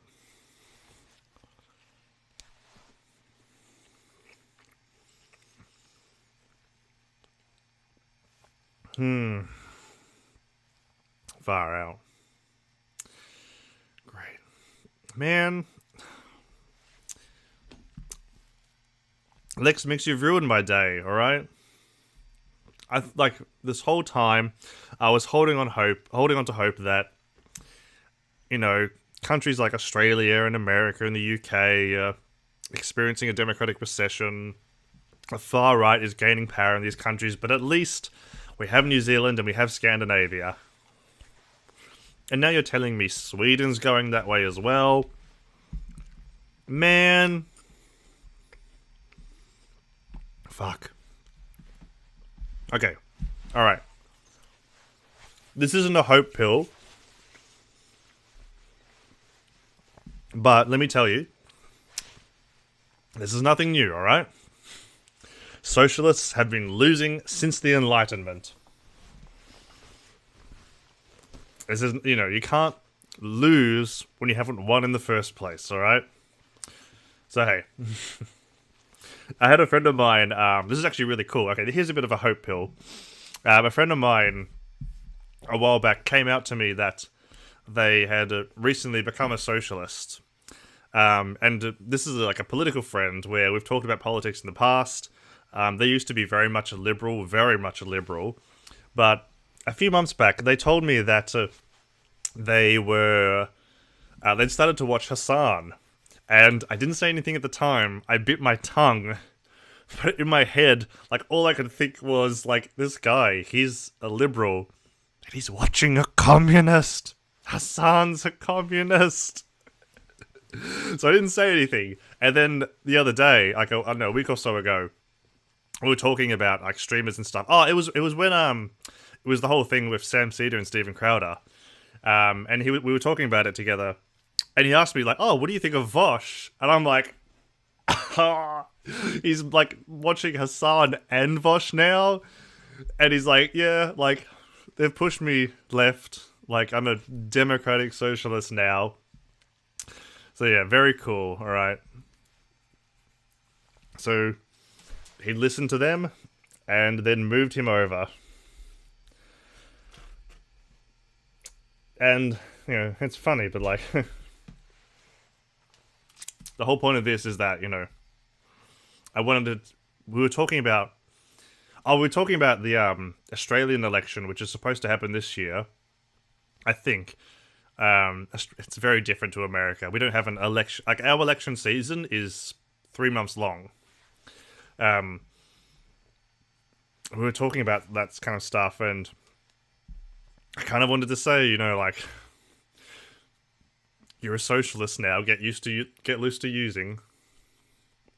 Get used to losing. Oh. Really? Fuck. Let me take a look at the Streamlabs. I thought it was set up. But, like, thank you for trying to donate. That means a lot. Let me see. I'm just, like... It's alright. I'll take a look at it, off stream. I'll, like, log on to, Streamlabs on my computer. But hey, like, thanks a bunch, alright? Like, just the thought alone, it means a lot, alright? Because I love streaming. I love this kind of going back and forth with the chat. I love it, you know, going back and forth about topics, whatever it is. Like, it's so much fun when you have a chat full of conservatives and you're just riffing on each other. Like, we haven't had any conservatives tonight, but it is still fun. But anyway, like, the point of that is, you know, hey, if you want to support the channel, just drop me a follow, alright? And come hang out when I'm live. Because I wish I could do this as a job. I still, like, have to go to uni. But this is so fun. And more to the point, the thing about being an Australian is that when I started to get political as a teenager, I went looking for online content.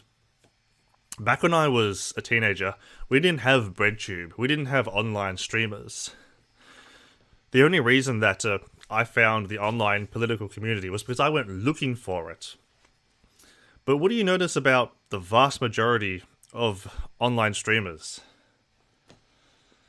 They're all American. So, sure, for somebody like myself, somebody who's going looking for it, I wouldn't have too much trouble finding it. But your average Australian teenager who might be inclined towards politics, if they're not actively looking for it, they won't find it. So hey, you can help fix that by getting a lefty right up there. We need a big Australian lefty streamer. We have none. We have plenty of right-wing YouTube channels, but no Australian ones. And not only do I stream, but I do prepared content over on my YouTube channel. I've got 3 videos in the works.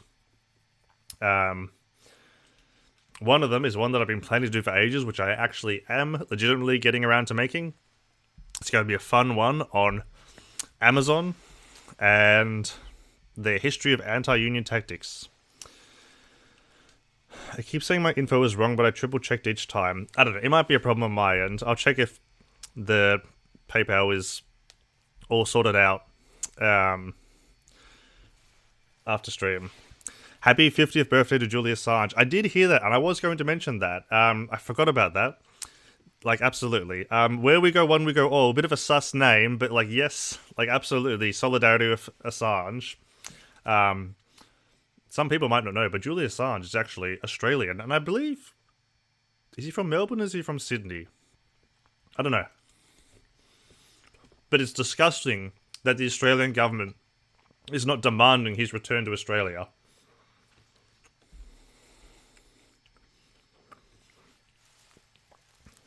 I hope people are not giving up the vote or we're screwed. Yeah. Don't give up the vote, alright? Don't not vote. If you haven't seen what I do in Demon Mama's chat, be prepared. I don't know, like, what do you do in Demon Mama's chat? Townsville. Is that where... Was Assange from Townsville?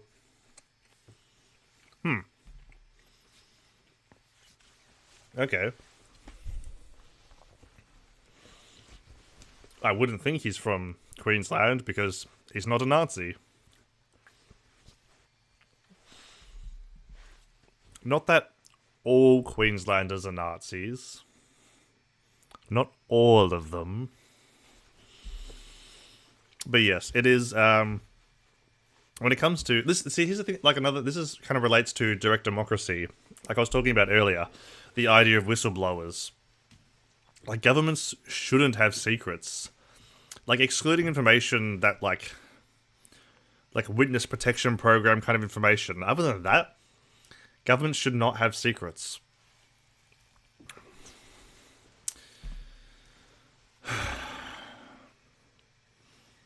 Powerpuff Girl. I don't know. I never watched the Powerpuff Girls, I'm afraid. Yeah, and hey, direct democracy could help with that. A government is supposed to represent its people. How can the people have secrets from themselves? This, like, goes into this idea that I was talking about earlier. The idea that,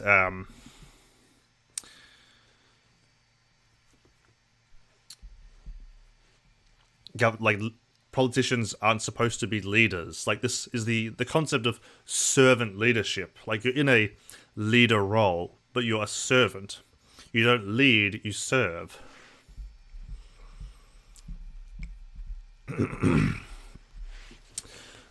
The US government has... Of course the US government has secrets. Like, come on. Like, that's...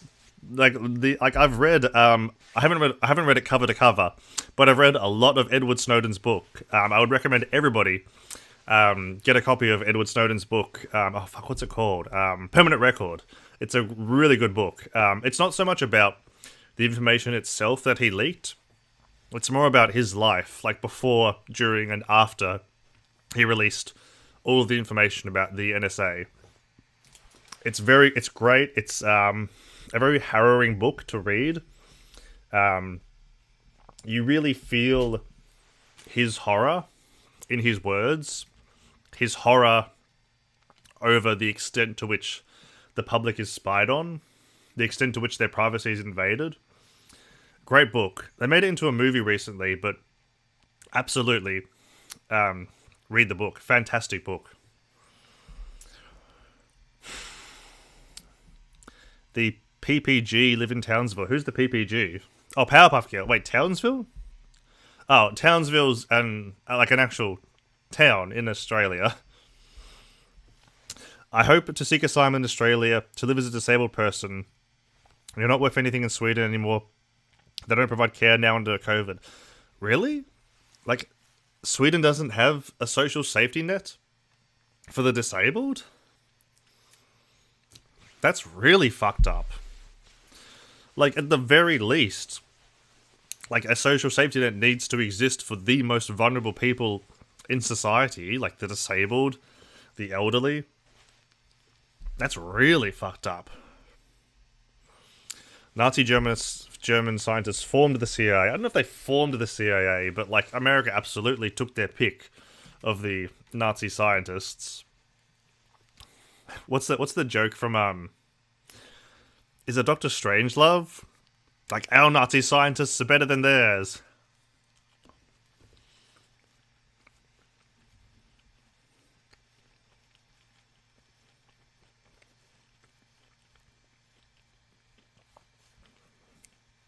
Where we go one, I thought the same thing.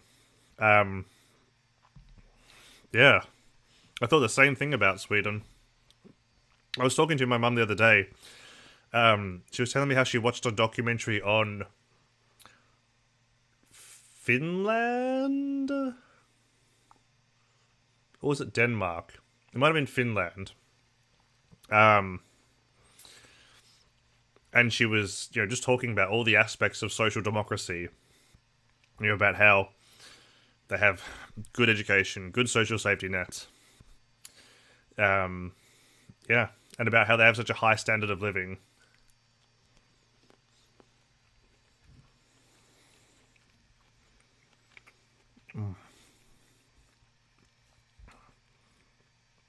That's really bad, though. Cutting disability care. That's really fucked up.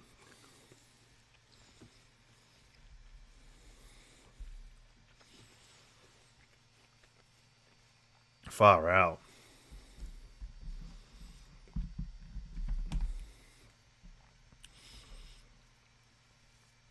Like, if we're talking about vulnerable people, it doesn't get like you're hard pushed to get more vulnerable than the disabled.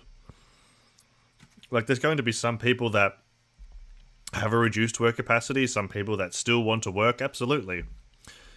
But we still need to make sure that vulnerable people are supported.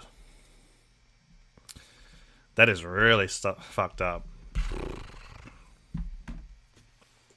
Why is it whenever I hear a place has awesome healthcare, it turns out that it still sucks ass? I mean, like, everywhere sucks. In one way or another.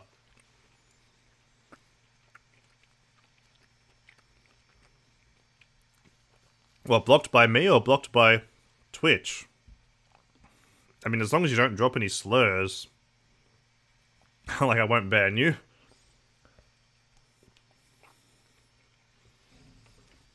Or does Sweden, like, regulate its internet as well? In some, like, dystopian Chinese government sense. Great. Actually, a fungus. Like, we're learning a lot of bad stuff about Sweden today. Fuck.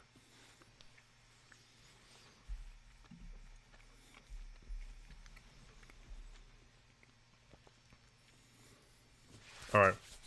I'm out of sour straps. Sorry for eating, but I needed something to get me through. It's now just gone 3 a.m. But hey, I'm having a good time, alright? Thank you all for stopping by. If you're enjoying the channel, please follow. Don't worry about donating because it seems like the link is broken. But anyway, I'm just happy to have you all here. I mean, we were literally... Sorry for eating... Well, eating on stream is a treat? Oh. Okay, like, this isn't a mukbang. Has become much worse. The disabled are forced to end up in poverty. Well, like, if you're not going to provide support for them, like, what does the government think? If you're not going to provide a disability pension, then, yeah, people that can't work are going to end up destitute. That is one thing that the Australian government provides, which is good. It does, like, the Australian government does provide a disability pension so that for people that can't work or have a reduced work capacity, they don't end up destitute. Now, it is kind of strict in Australia. Because obviously, like, it's a bureaucracy as well, so it's very impersonal. Because I actually used to work for a third party that had the contract with the Social Security division of the government, and I heard a story about somebody. I didn't take this call, but I heard a story from someone that took a call where a guy had applied for the disability pension where he had lost part of his leg, or part of one leg, and apparently because he had lost his leg below the knee, he wasn't eligible. To be eligible for the pension, he'd have to have lost it above the knee. Which, I mean, like, he's lost his leg either way, but, like, that's just what, like, the rule was. But I don't know, like, maybe, like, that's the kind of thing that you could appeal and have it overturned, because that'd be, like, a much more personal approach.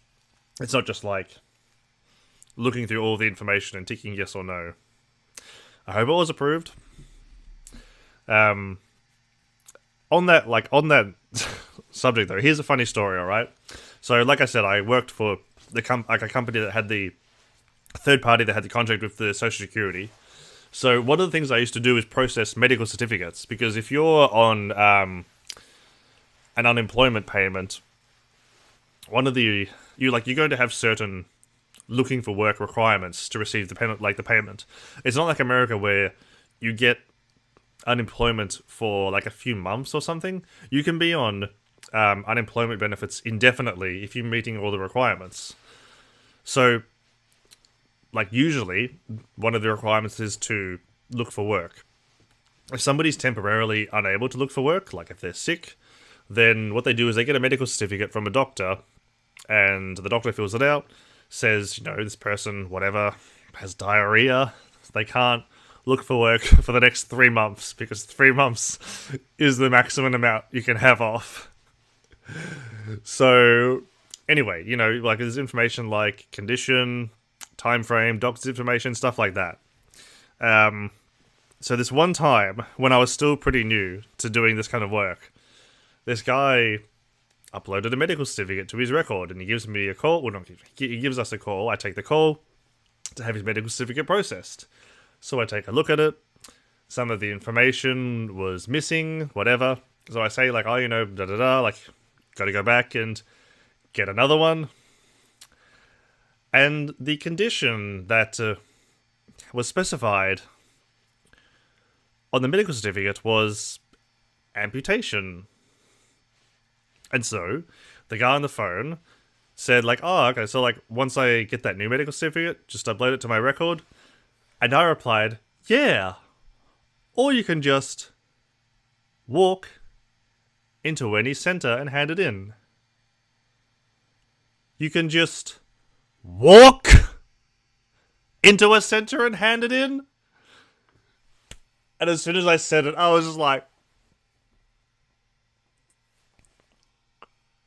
he didn't like pick up on it, but like inside I was like, oh my fucking god, what have I just said? But yeah, a little funny story to break through all this dooming. Sweden was at its top before, but not disabled. Have to pay taxes for immigrants. In like that's what? Like what? That's of all the things to cut, cutting disability pensions. Like what the fuck? Just raise taxes on the wealthy. Like we have this influx of immigrants that we need to address. What should we cut to get funds? I know, we'll cut the disability pension. What? What the fuck? What kind of government is that? Take something that has an abundance of wealth and get the money from there. Like, what the fuck? Don't take the money from the disabled. What the hell? Jesus Christ. Like, have I not already said that they're a vulnerable population? And now you're trying to take money from them instead of anyone else? Jesus Christ, Sweden. What the fuck? Why is every country fucking...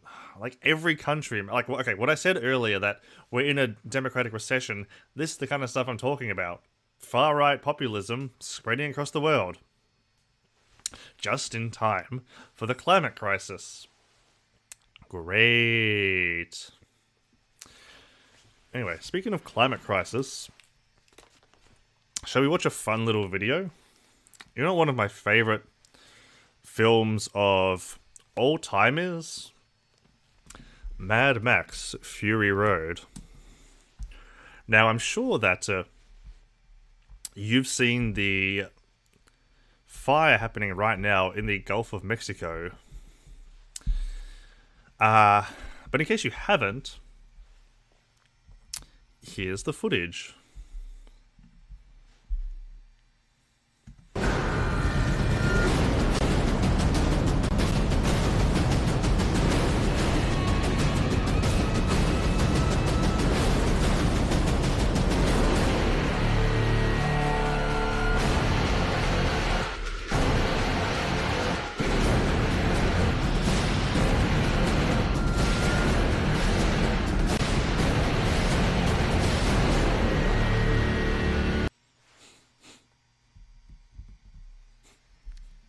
This is fine.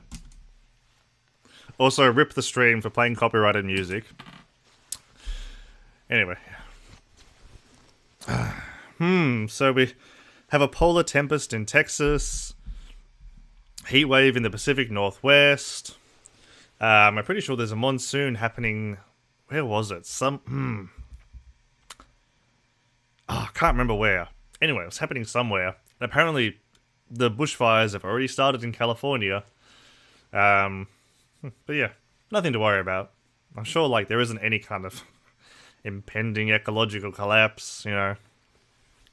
I'm sure that we're not fast approaching the planet's doom. Everything is fine. Hey, you know what? Everything is fine because Volvo is changing to electric. I don't know how many of you were here when I went over this, but hey, don't worry, y'all.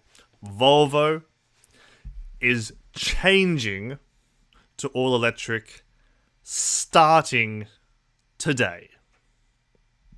Don't worry. Volvo's got it, y'all.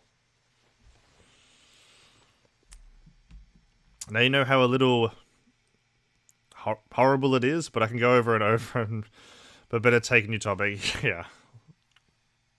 Far out. I really hope it works out for your Lex Mix games. I'm really sad to hear that a country which is so frequently held up by people on the left as this is an example of social democracy is not living up to its reputation. It's the end of the world as we know it. Do I have any... I don't know if I know it. I don't know. I pulled a bunch of content, but none of it's really like hope pill stuff. I did pull the conversation that ContraPoints had with Noam Chomsky, but I don't know if that's like hopeful. I don't know. Like I pulled a bunch of content, but honestly, like the stream's been going for 2 hours and it's been having fun talking and hanging out. Um, like I really don't want to make streaming at 3 a.m. a habit. Oh great. I'm sorry, Lex Mix Games. Fucking parents. I don't want to make streaming at this time of the morning a habit. But like I said earlier, like this time of the morning, the only other person that streams is Denims, so it's not like I have a whole lot of competition. Normally I would be starting stream in about 4 hours time. 7 a.m, which is 3 p.m. EST, I think. Yeah, I think... I'll try to get up earlier than 11 a.m. Well, like I get up at 6 a.m. my time to stream 7 a.m. my time, which I think is... I'm pretty sure that's 3 p.m. EST. How's Australia? In terms of like politics or just in general? In terms of climate change? In terms of, you know, like which aspect of Australia? The answer would be the same either way. Bad. The same, well, anyway.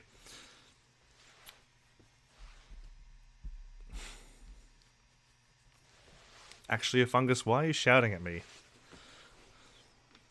It's 1 p.m. EST right now. Oh, shit. Okay, so 7 a.m. must actually be 5 p.m. EST. Okay. Huh. Interesting. Okay. Are those fires still burning? No, like that was that was a while ago. Like no. They're all out now. Took a lot of animals and homes and some people with them. But no. Actually, like this last summer, in really stark contrast to last year, it was really cold. A very cold summer. There was like a few days where it got hot. But nothing like last year. Nothing at all. Last year's summer, pretty much the whole way through, was hot, even like outside of the bushfires. But this year, from November, December, January, February, very, very mild.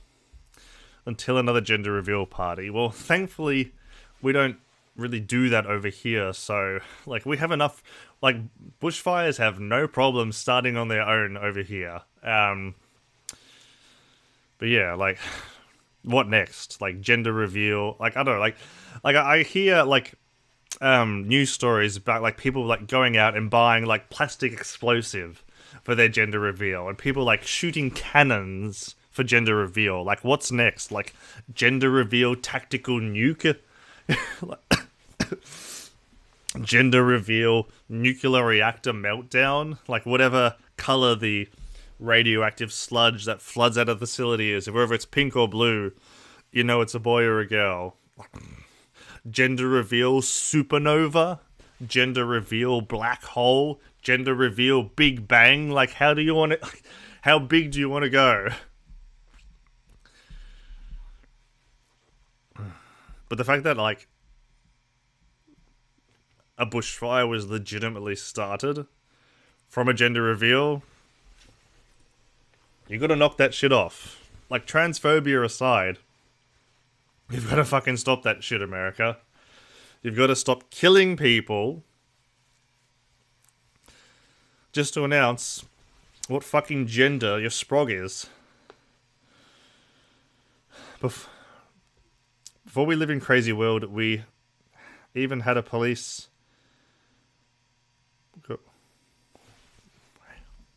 Hey, what? Like added before, we live in crazy world.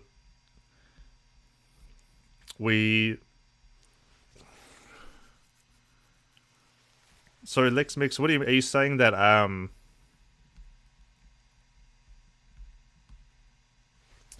Like, what do you mean by the police being killed? I don't know. Can you rephrase that, please? My baby has a penis. Yay! Yeah, exactly. Yeah, like woo. I don't know. Maybe I'm just like super woke, but I don't really feel like celebrating what genitals my baby has. Like, not that I will probably be having kids because, in light of shit like, hang on, wait, don't just show my desktop. In light of shit like this, this is the kind of crap that pushes me towards an anti-natalist perspective. So, yeah, like, I would love to have kids, but unless we take meaningful steps to address climate change, more meaningful steps than this, it's kind of immoral to bring children into this world. It's really weird when you think about it. Like, it is really weird. It's really weird. I mean, like, gender's even weirder. Where, like, we don't even get me started on the discourse that's happening surrounding gender at the moment. I'm firmly in the camp of Doe or Exiliacs about how gender is stupid and that gender is not essential and that you need to get the fuck over gender and pronouns. But like the concept of celebrating a baby's gender is weird. Now, like, if I was to have children, I wouldn't go like full gender abolitionist and like not refer to them in a gendered way. Like, I would. Statistically, they will be a boy or a girl. But I would raise them in a very gender neutral term. In fact, I'd probably even like encourage the opposite of gendered roles, because when they get older and go out into the world, they're going to have those impressed upon them. So maybe like imposing the opposite when raising them will kind of even it out a bit. I don't know.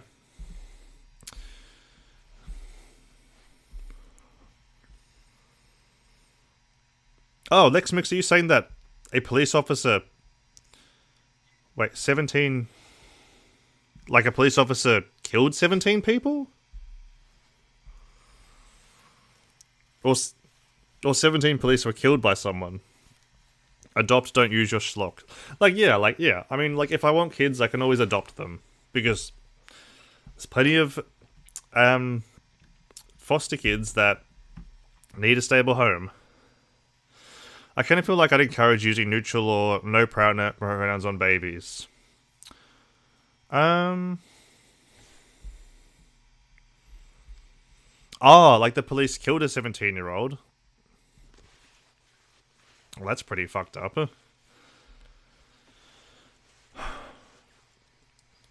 I don't know. I wonder that.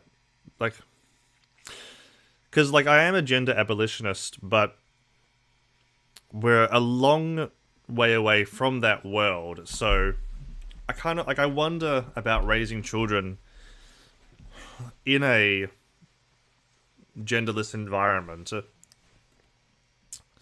Like,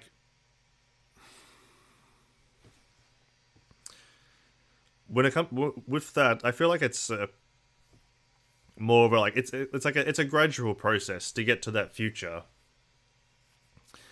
Now, like, I think a good first step is raising children in a more neutral way. I don't know, like, how far that goes, though. Like, do you use any pronouns? I don't know. It's interesting. It's interesting to examine, though. But I feel like because we still have such a gendered environment, like, take it one step at a time, maybe.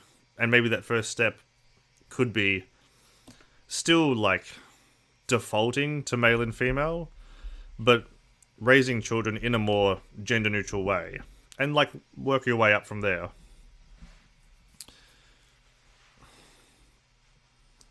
Oh, a 17-year-old killed a policeman. Okay. What was the story there? Was that something political? Fuck, I really wish... I really need my water bottle. Like, it's a bit of a meme on stream is that, like, I'll constantly be drinking, but like, hey, you need to talk when you're on stream. You have to keep up the flow of conversation. So, yeah. Of course I'm going to be drinking a lot. Oh, hey. Oh, no, different person. Ignore that. Hang on, I've got rid of the stream off my phone. Let me bring it up again. Hydrate. Alright, okay, I will. He did his work, and this youngster came to exhibit in an open street. Is that like, I don't know, is that like a mental health thing? Is this someone that had some kind of underlying condition that wasn't addressed?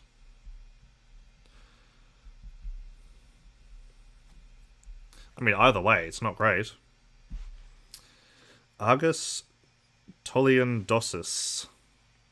Little sus. Sounds like a criminal. Gangs. Ugh. Great.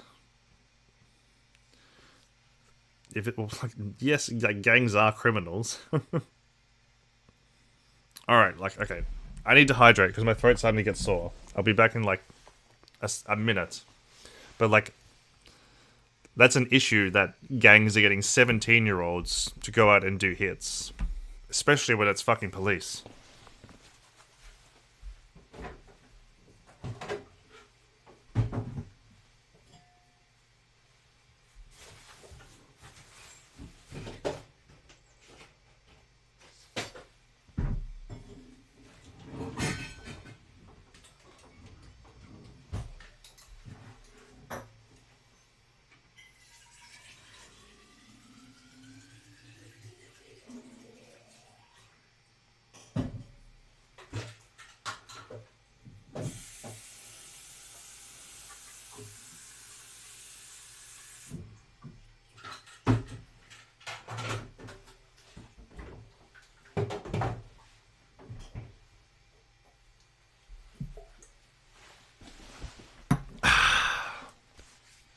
Alright, that's... Here in Sweden, it's insane. I was shocked when I heard the new parliament is not doing the work to protect the police, sadly. Well, that is strange, because poverty breeds crime. And countries like Sweden address poverty in a much more sensible and holistic way, so... That is weird. I mean, there's going to be crime in any system. Well, almost any system. But, you know, obviously countries like Sweden have better social safety nets, better opportunities out of poverty.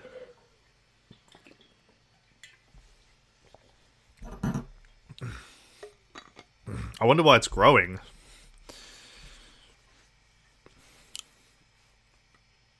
That is weird. I mean, like, terrible, obviously. I don't know, I wonder if there's any kind of political motivation. I wonder if there's... I don't know, something to do with the far right hanging around Sweden. Is it related to an increase in immigration? Well, I mean, there's probably going to be gangs made up of immigrants and native-born citizens, like, separate. If Sweden's attitude towards its disabled population is anything like how it handles new immigrants, then probably not great. If they're not having good paths to citizenship and good support for new immigrants to able to integrate and achieve a stable position in the community, then that's a breeding ground for poverty, which is a breeding ground for crime. Great.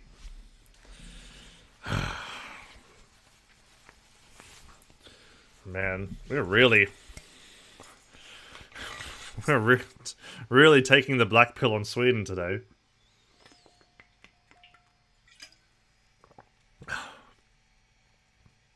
Wait, why am I based? What did I do? I didn't say anything that was like too out there. I mean, thank you. I would like to think that I am based and not cringe. But hey. And look, let me just say that all of you who have joined me today at 3:25 a.m., you're all based as well. You're all my little pog champs. Come here.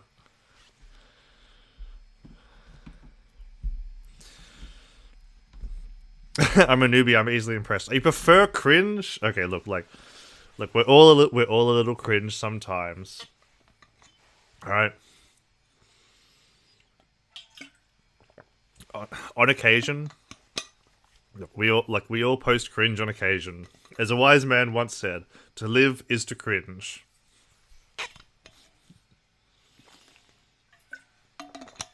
It's part of the human experience. I mean, you're all my little pog champs. Oh, speaking. Ooh. You know what would be funny? You know who has a... I wish I could pull it up, but I'll crash the fucking stream. This fucking computer. You know who has a cameo? You know, like, oh, what the fuck? Fuck off. Stop listening. I don't know why she came up. Anyway, you know who has a cameo? Like that website where you can get celebrities to... You like pay a celebrity to read out a message, like a birthday message, or say a line or something. I found out a while back that Blair White has a cameo. So, I don't know. I wish donos were working. Then, hey, like, we could donate and get Blair White to call us her little pog champs. And maybe, like, add in, like, a non-binary rights or trans rights. I don't know, depends if she would say it or not. But that would be funny. Don't get me wrong, Blair White, ew. But just imagine... but just imagining Blair White roll her eyes and be like, fine. I guess you are my little pog champ. Come here. It would be funny. But at the same time, like... To do it, we'd have to give Blair White money. I don't know about that. I don't know about giving Blair White money. She's already rich as fuck as it is. Time to make Blair say some based ass shit. I mean, like, that's the thing. Like, it would be giving her money. Not a whole lot, but it would still be giving her money. But at the same time, like, if she, like, because, you know, I assume that she can still refuse to say the message or whatever, but, like, we could, like, have Blair White on record, like, saying some pretty cool stuff. Gender is a social construct. Neopronouns are based. I don't know. The sky is the limit. You're only limited by your imagination. You'd have a funny alert for all time. That is true! That is true. Oh, I didn't think of that. Fuck. Imagine that. Imagine having, like, Blair White saying, like, I guess you are my little pog champ, as, like, a follow alert or something. Like, oh. Or a dono alert or something. Okay. I had not thought of that, actually, Fungus. So, oh. That's actually really selling me on it. Okay. We'll see, alright?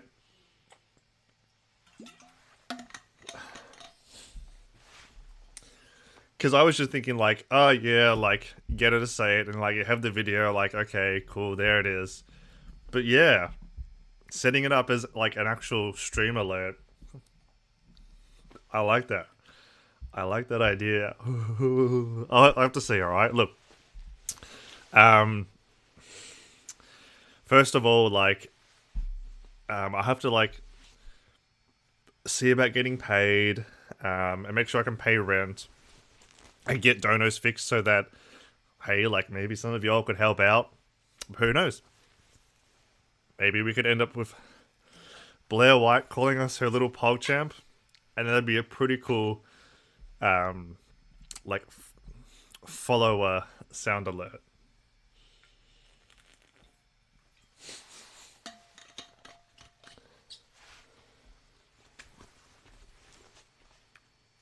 I think that might be worth it. That might make it worth it. Look, like, Blair White's already got, like, so much money, so, like, what's a little bit more gonna do? You know? It'd be like, I don't know, like, I don't know how much it'd be, like $15, $20, $30 maybe. You know. Like, money, you know, money is temporary, but a meme is eternal. It might be worth it in that case.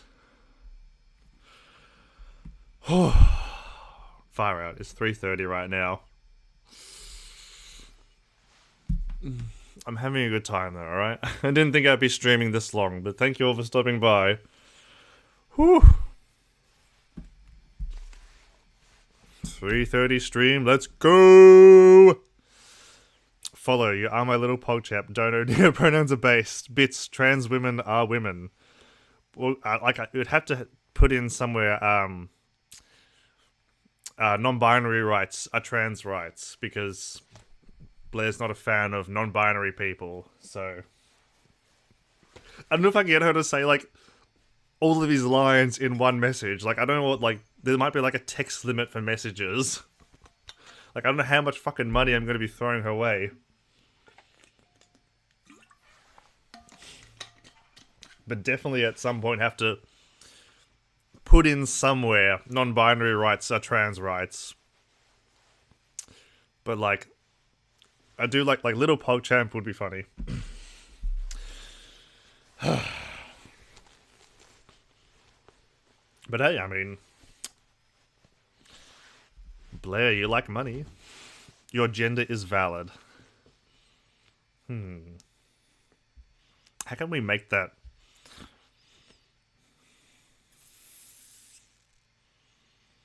I'm trying to think. How can we make that more, you know, like, get it out of, like, the binary gender. Like, your gender is valid. Like, because there's no, like, neo-gender, you know. I don't know.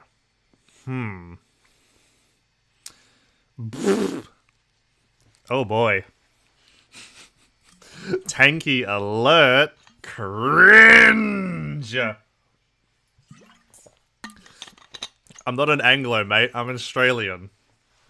The only people that say Anglo are fucking tankies.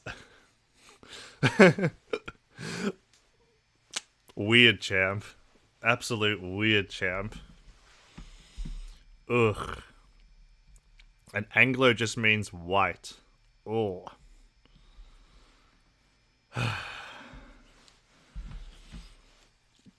Hey, look, like, here's the thing. This has been, like, a crazy stream because, on average, I ban at least one Nazi per stream. And the fact that we've got this far, 2 hours and 30 minutes, without a Nazi coming in and talking about showers, the fact that that hasn't happened, like, that's unheard of, seriously. Can we keep the tanky? I think, like, they've left already. I checked the chat and they've already left. They're no longer watching. They're already gone. I think. Let me refresh it. But I mean, tankies are... See, they're already gone. Fucking cowards. I don't, like, I've been, actually, like, tankies have been on my mind, like, the last day or so. Probably because, like, people have been posting about Caleb Maupin's, like, absolutely fucking insane book. Oh, he's here! He's still here! I'm not gone, keep coping. What am I coping about? Mate, you're the one typing in caps. Who's really coping? He's still here. You know what the funny thing about tankies as well? They're all underage. Fuck. like I swear to God, like infrared is like the one adult tanky, and it says a lot about your political movement when all of you are fucking teenagers. I suppose Mel's a tanky as well. But anyway, like because I was thinking the last day or so, like honestly, like which is worse, tankies or Nazis? Which like sounds horrible because Nazis are so reprehensible, but you have to think that this is how bad tankies are. When I'm at the point of I'm wondering which is worse, because like Nazis sure are horrible, but at least they like have some semblance of structure to their belief. Like, at least they blame it on the Jews. Tankies are just like CIA, Western imperialism, vague abstract. Like, again, fuck Nazis, alright? I'm not excusing Nazis in their behavior in any way. I'm saying that tankies might be worse. Is Cut Sleeves a tanky? Don't know who Cut Sleeves is. The World Health Organization. I don't know. Actually, if I'm honest, the World Health Organization is probably some, like, fucking Western imperialist, like CIA, like you just say all the tanky buzzwords. Like, tankies would probably hate, like, tankies would probably consider, like, Médecins Sans Frontières, like, Doctors Without Borders to be, like, Western imperialism, like, we can't have, like, non-government organizations, non-government organizations would be considered imperialism. Cut Sleeves is 16 or 17, or Kel Surprise. And look at this. This is another thing about tankies. Libtard and cuck. Like, tankies, like, you're supposed to be leftists, and then here we are in one sentence, ableist and sex negative. Like, you'll project massively the insecurity that like has anyone here seen Infrared? Like, Infrared projects this massively inflated aura of masculinity, but it just screams insecurity. No one buys it. Seriously, Caleb would obliterate you. I'm over 18. No, you're not. No, you're not, mate. You can't fool me. Sus. You're not over 18. Caleb is a clown. Seriously. Have you read his book? I haven't read it, but I've seen excerpts. And it's just weird. Shit's just weird, man. Infrared completely annihilated you. No, he didn't. I literally just, like, called in very casually. I wasn't live. I was actually making prove that you're underage. You're a tanky. Done. I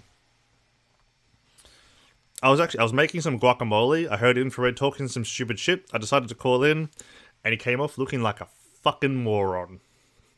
The man was too scared to define words. Cowardly move.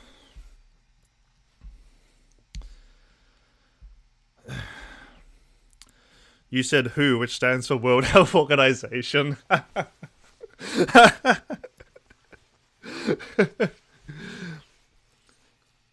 Hedema, you gotta stop talking in caps, alright? We're gonna confuse what you say for fucking anagrams? Whatever they are. You completely lost like a loser. Or really? Because funny, because it looked to me like Huz was too afraid to define words. He was being purposefully obtuse. Dear, dear me. If I lost, then why was he so afraid to define words? Pretty simple. Well, Lex Mix, he's a small, hairy troll. Like, he's a tanky, like a Stalin defender. All these people are underage. They're all children. Your mum whore is a troll. Like, you see what I mean? If you look at Infrared's chat, like, they're spamming the R slur, spamming the T slur. These people are ableist, sexist, transphobic. It's fucked. Wait, is this just Donald Trump? They sound like Donald Trump. I mean, Donald Trump wouldn't say that's... Actually, he might say that Stalin did nothing wrong. Like, that's what I mean, actually, a fungus. Like, this is why you can't take tankies seriously. Because they're just children. You're not 26, mate. I know that you're underage. All tankies are children. Seriously. It's sad. Get a life. Grow up. I mean, like, you can't grow up because you're still underage. But hey, I promise you, by the time that you're 18, you have developed... Well, you're starting to develop an actual political outlook. What am I coping about, mate? You're the one spamming in caps. I'm fine. You're running around like a cat on fire. Oh dear. So I was just saying that... I'm cold. I'm going to put another layer on. I was just saying that... there's always...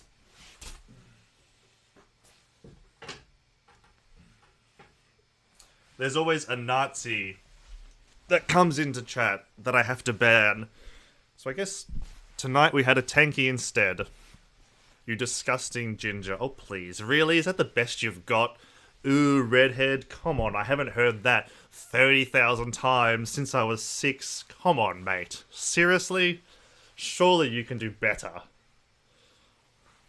And if you're trying to prove that you're an adult... making fun of me for my hair color, which people did throughout school, where you attend when you're underage, is not a good idea. There we are, that's better. Oh, mate. Hidima, I'm sorry that you're already developing male pattern baldness before you're even an adult. Sorry, mate.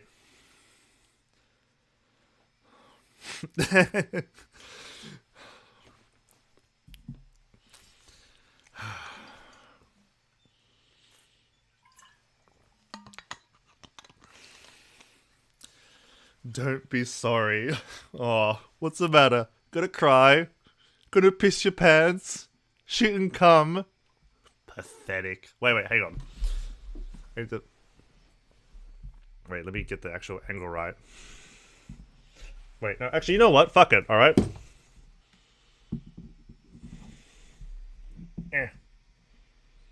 Pathetic. There we go.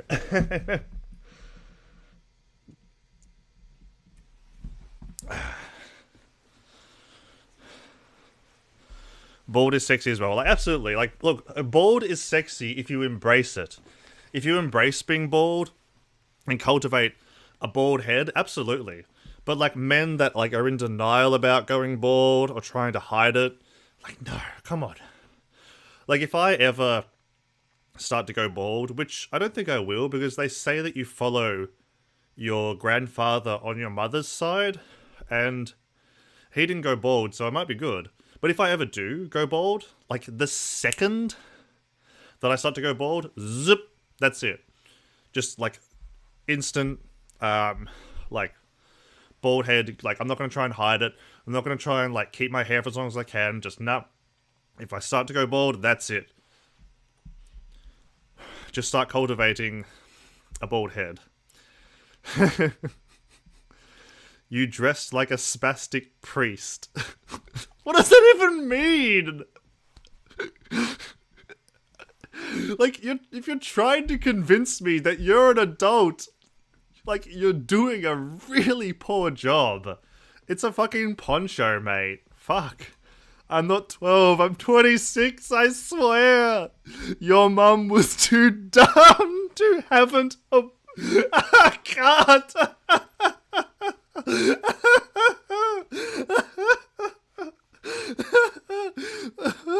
I can't.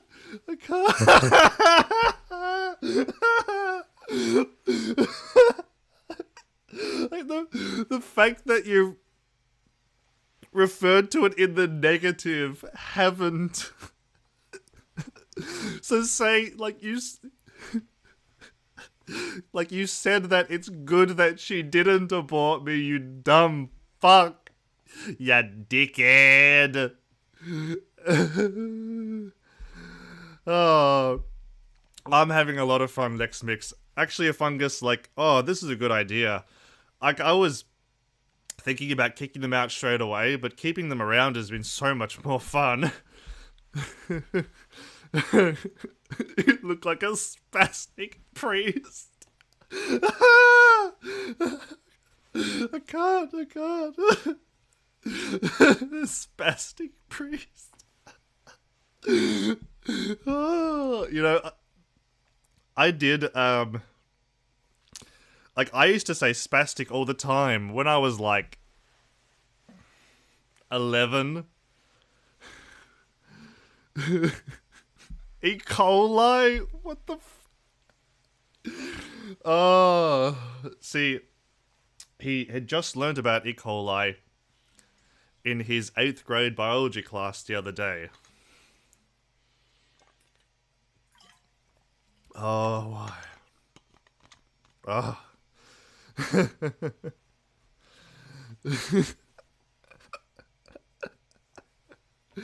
Oh, I am absolutely getting a kick out of this. Fucking tankies. Hey, hi to Mia.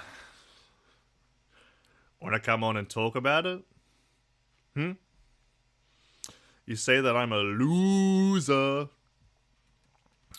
But are you willing to put your money where your mouth is? You can come on if you don't say any slurs. What do you reckon? Are you gonna come on, or are you a beta male? You are a complete crybaby prick, you useless sack of piss. Well, you know what I'm not? A coward. Well, do you even know what E. coli is? Like, E. coli is like a bacteria, mate. Like, like you don't die from E. coli.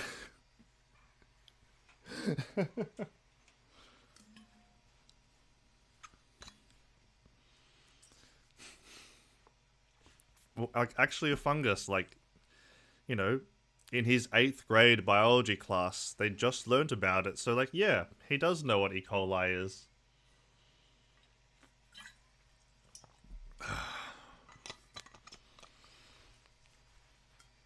Dying from E. coli. Oh my word. Whew. Dying from E. coli. Complete crybaby. Useless sack of piss.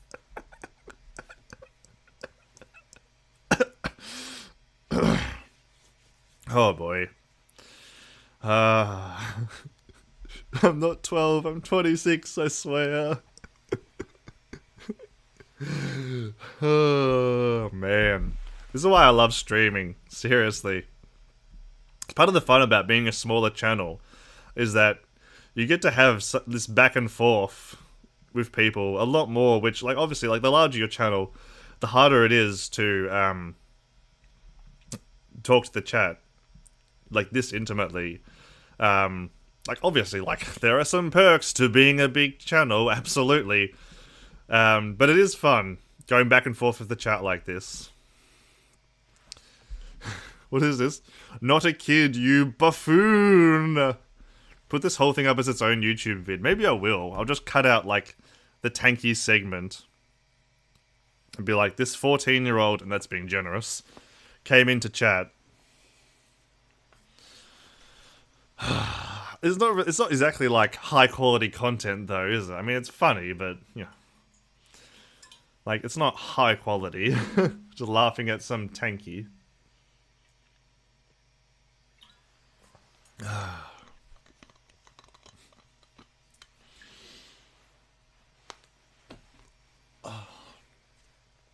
Hey, hi to Mia. If you want us to Stop thinking you're a kid and stop typing in all caps. All caps is such a tanky thing. Who says buffoon anymore? I know. He's switching from zoomer to boomer. Make up your mind. Are you 12? Are you 70? Hey, maybe we got it wrong. Maybe he's really old, which is why he's typing in caps. Because all caps is a boomer thing as well. Boomers will type in all caps and not even realize. Never know. Okay, dork. Hey, hi to Mia. That offer's still open. You want to come on and talk about how dumb your views are? You look like a duck.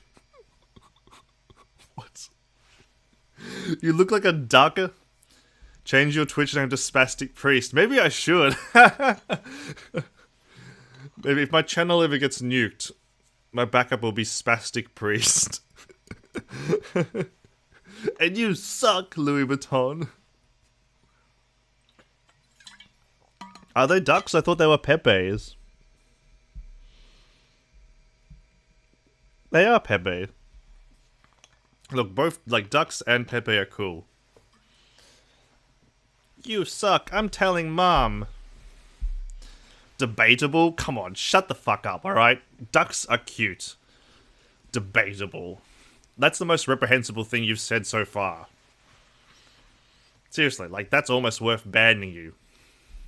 Even suggesting that it's debatable. That ducks are cute. Filthy degenerate. Pittsburgh Kid. Can we all take a moment to realize on this 4th weekend that America built the tallest man-made structure on Earth, the Statue of Liberty. That's why we are the oldest and greatest country on Earth. Well, you're not the oldest country, not by a long shot. If you want to go by civilization, then Australia would be the oldest civilization. And the 4th tallest structure, maybe at the time, and really, like, it was the French. The French gave you the statue. Come on. Duck hater. No, you dumbass moron. So yeah, sorry Pittsburgh Kid. Less to do with America. More to do with everyone else. Oh, like, actually, I'm not taking it seriously. Like, we've probably found L1 Nazi for the stream. Like, come on. USA is a shithole! But hey, China is so much better, am I right?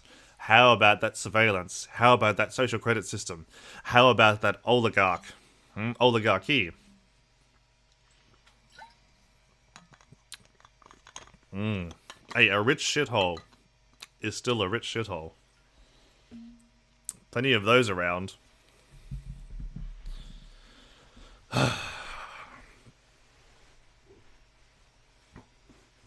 I mean, he's already said that Stalin did nothing wrong, so, you know. Would a dumbass moron have a 4th place? Oh, wow, really? Pittsburgh Kid. Yes, I'm afraid a dumbass would have a 16-hour long playlist of Hulk Hogan theme songs. I'm sorry, mate. But you're taking it... I'm sorry, you're posting cringe, alright? The needle has moved from based to cringe. Please, push it back over, alright? Simping for America's sake, is not based. There's plenty to like about America. For instance, its diverse cultural melting pot is definitely something to be proud of. But Hulk Hogan... yeah. I mean, he was a good wrestler back in the day, but he's a little racist.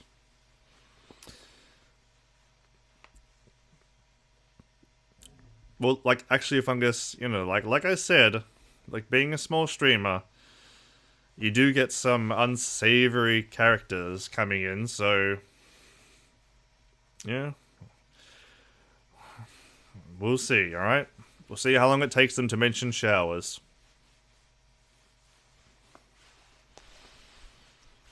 Where's our tanky friend? Is he still hanging around?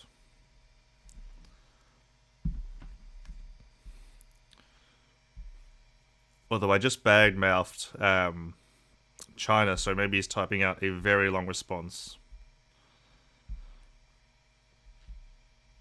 Heaven forbid that we badmouth the Emperor. After all, the Communist Party is celebrating its 100-year anniversary. Still having issue? Well, no, we're having a good laugh, Lex Mix. We're all having fun. They haven't managed to convince us that they are overage.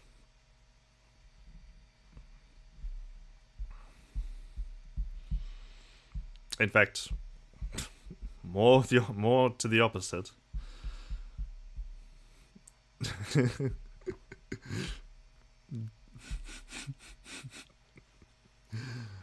Are they still in the chat? Were you actually able to tag them?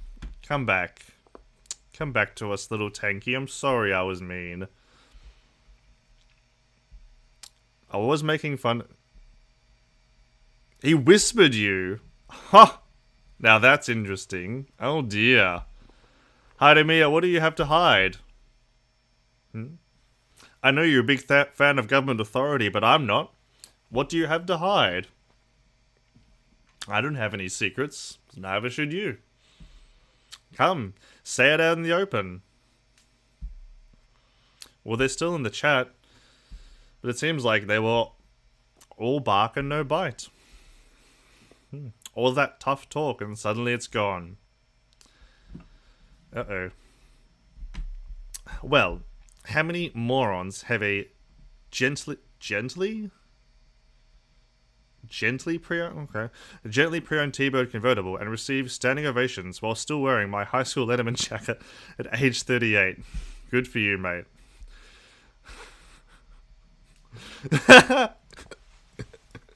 Your mum was too dumb for haven't aborted you when she was... Oh dear. Australia isn't even a real country, just a former British province. I mean, that is pretty cringe. Alright.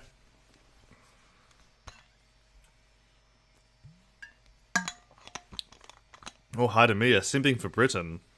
I thought you were anti-Anglo. Well, don't worry, I would love to have an independent Australia. I'm very much in favour of an Australian republic. Monarchy is cringe. I mean, he was gone for so long, it took him that long to write out like 20-word sentence.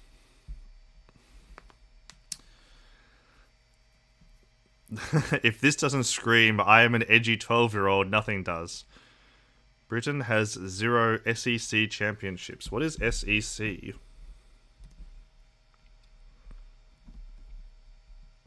Let's find out.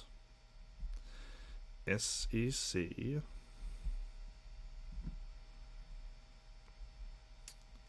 Sports league. What kind of sport? Football. Like American football? Why would England or Britain have SEC championships? They don't do American football over there. You still have no proof. Oh my god. Mate, you've told us with each message you've posted that you're underage. It's cringe. Seriously. Anyway, Pittsburgh kid, can you give us some kind of sign that you're just an America stan and not something a little more sinister? Maybe is cringe. What? Am I supposed to fucking know what you're talking about when you speak in this vague language? The fuck you on about, mate? Fuck me. Oh look, like if he's just like a hardcore conservative America stan, I have no problem with that. It's more so, like I said, if he's something more sinister, who cares? I mean, like, then just don't bother talking, alright? You know, if you're not going to make sense, if you're just going to talk gibberish.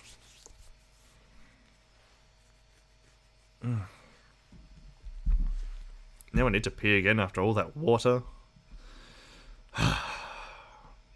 And it's 4 a.m. Far out. Hey, this was a fun time, alright? If you're enjoying the stream, please subscribe. Or follow, whatever. It's Twitch. Head over to YouTube and follow me there. You can find the link in my description. Actually, Fungus, no, I'm a true American. I got into a fist fight in the stands of under sevens girls t-ball game. I was umpiring last night. No, I didn't apologize. If you question my calls, you reap the consequences. Alright, Pittsburgh kid, I'm going to ask you straight up. What's your take on the JQ? Alright? You're acting like a sussy barker right now. And I should say, like, on average, I ban at least one Nazi from the chat. Not casting any aspersions, but, like I said, Pittsburgh kid is sus. Oh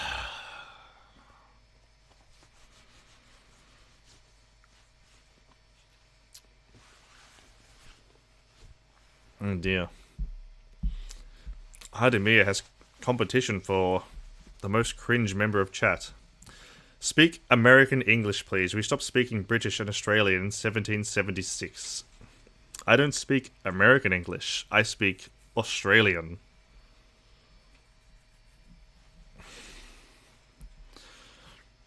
Now, I certainly, absolutely respect American English as its own individual language, of course. I mean, I wouldn't go so far as to, well, no, I wouldn't limit it to American English. Just call it American.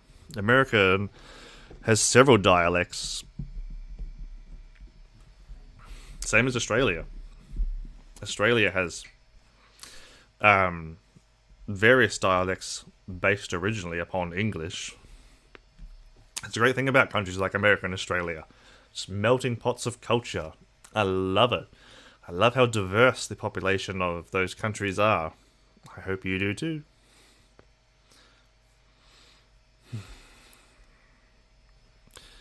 Holy shit. Oh, I thought that was Hadimir. May I ask where you lean politically? I don't know if you've seen it, if you have it in panel, because can't see it because I'm on mobile. I don't know what do I have in the description? Anyway, I am a left-wing progressive. I like to talk about workers' rights, minority rights, in particular trans and indigenous rights. Also like to talk about masculinity. Like to talk about what's hot and what's not, to see if maybe we can cultivate a more healthy sense of masculinity. So yeah. But I am definitely a leftist, not a liberal, I'm afraid. Liberalism is kind of cringe. But hey, liberals are welcome in my community, alright? Everyone, almost everyone, is welcome. We've had some characters tonight. I mean, we have a 12-year-old tanky who's spamming in caps in the chat. We have an America stan. We're having a good time. Every place in the world has at least one dialect that is not understandable to anyone but those with that dialect. Absolutely. Australian English is so wonderful. Like I said, I really like to seek asylum in Australia. Like,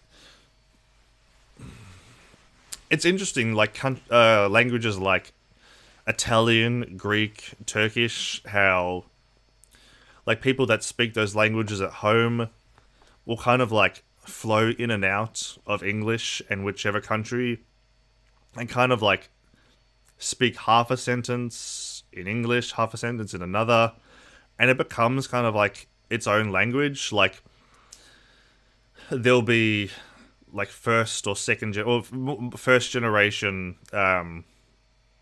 Australians that can't speak a language fluently, but they can kind of like they can still understand like what their parents are saying, but they have kind of like a broken version of their parents' language, and it's kind of become its own new language. It's really cool. You've always want. Well, I would recommend that you just stick to visiting New Zealand. I mean, I suppose, like for a visit, Australia is okay, just for a visit. But it's funny. Like I see, like Americans, always say how like, oh, like move to Australia. Like, no, don't. Seriously, move to New Zealand. If you're gonna move out of America, try and move to New Zealand. Lumi Roo is live. Awesome. Heard it's a lot harder to seek asylum in Australia. Yeah. Yeah. The current government has a pretty cringe stance on immigration. A few years back, they built a bunch of offshore detention centres to house immigrants that come to Australia. So-called illegal immigrants, not that there is such a thing. But in terms of immigrating through the legal channel, I'm not sure about the process, if it's got harder. It's illegal to sneak into Australia? Unfortunately, yeah. With like, Australia still had its own migrant influx due to the migrants that were leaving the conflict in the Middle East. And of course, Australia is an island, so people were coming by boat. So there was all this xenophobic shit for years going around about boat people and about sending them to live in offshore detention centres. In the US, we're told that the good countries are okay with people sneaking in. Not true. Absolutely not true. The Australian government and a good chunk of the Australian population is very anti-immigration of people sneaking in. People don't sneak into Australia. They come on a boat, the boat gets stopped, and then they get sent to some island, like some detention, like a prison. Let's call it what it is. A prison where they're detained indefinitely, where they're either sent back home or the Australian government pays Malaysia or some other country to take them instead. It's disgusting. Australia has a really far-right xenophobic stance when it comes to immigration. It's really, really repulsive. There's no such thing as an illegal immigrant. You cannot police people's movement. Like, there's some limitations on our autonomy, of course, but in terms of immigration, you cannot police people's movement. Then I'm not making some, like, what is it, like world citizen. I'm not taking that stance, alright? I'm taking the anarchist, abolish borders, abolish the state stance, alright? Something like people's movement should not be impeded upon. At least when it comes to moving from country to country. So people should be allowed to go into Australia without restriction. Pretty much, yeah. I mean, any country. Abolish borders. Abolish the state. What difference does it make from someone going 10 kilometers from one part of a country to another than it does from 10 kilometers to go from one part of a land to another that happens to cross over a border? Like, what difference does it make? What changes? Like, there's nothing intrinsic. There's no intrinsic value or intrinsic meaning to a border. All it is this weird concept of nationality, which, for whatever reason, we restrict to a border. Like, I know that it'll piss off a lot of Americans to say, but guess what? The Pacific Northwest part of Canada, not going to be that different to the Pacific Northwest part of America. Just because there's a border running in between doesn't mean that they're that different. And hey, guess what? You know who had countries where there definitely wasn't any difference between the Canadian and the American side, the indigenous people. The indigenous people of Canada and America, their nations' borders did not perfectly align with the Canadian American border, alright? That border cut right through a bunch of indigenous nations. Seriously. Impeding people's movement because of a border. Ridiculous. If anything, nationality should be based on genetics. Whoa, whoa, whoa, whoa. But we're all the same species, so that's what matters most. The concept of nationality is it's much more cultural. Like, what people imagine nationality to be is just cultural. But it's like really to do with geographics. Like, this is the thing, like I was talking about with America and Canada. Like, those kind of areas, Pacific Northwest, Canada, and America, really would not be that different. If you were to just, like, move the border 50 k's up, the people that live in the new area of America that was formerly Canada would not have that much difference with the Americans who lived, like, just below where the border used to be. Like, nationality, like, you know, we talk about, like, French nationality and German nationality. If you look at the cultures that exist on the borders of France and Germany, it's really not that different. And, like, look at, like, New Zealand and Australia. They're very similar. Like, they're still separated by a body of water, but even just, like, the proximity to each other, they share a lot of the same kind of, like, the same kind of cultural flavors, even though, like, in some ways they're very different. But yeah, that's my take on borders. Like, it's ridiculous. Like, an invisible line in the sand says I can't go here. Like, why? Again, like, what difference does it make if I travel 10 kilometers in a country, then 10 kilometers somewhere else, just because there's a border in between? Anyway, I have to pee and get more water, so enjoy the chair for a couple of minutes.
Sorry, actually, a fungus. I could have put on something. Were you all well behaved while I was gone? I mean, I could have played the theme. All right, look, like I said, I can't open up any new tabs because it'll crash the stream. But I'll put on music next time.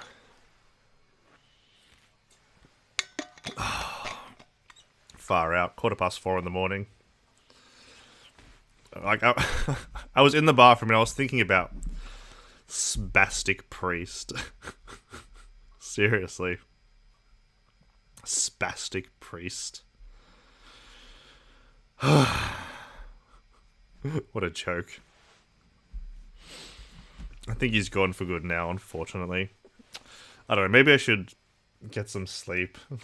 It's 4:15 in the morning.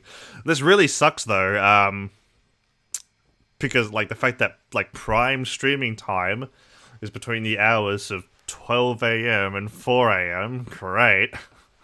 No wonder Denim streams at this time. Fuck. Oh. I'm so glad to learn this fact. I'm not changing my sleep pattern to, hey, true, it is almost 4:20. Haha, if anybody's got any legal tobacco on hand. Yeah.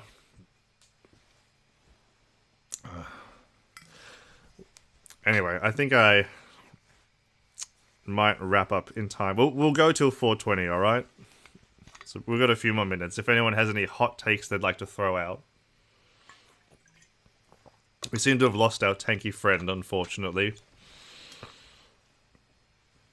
But this is fun. I'm glad that I did make the decision to stream tonight because I would not have liked to got up early this morning and streamed instead. 3 hours and 15 minutes. Wow, not bad for an early morning stream, and I mean really early.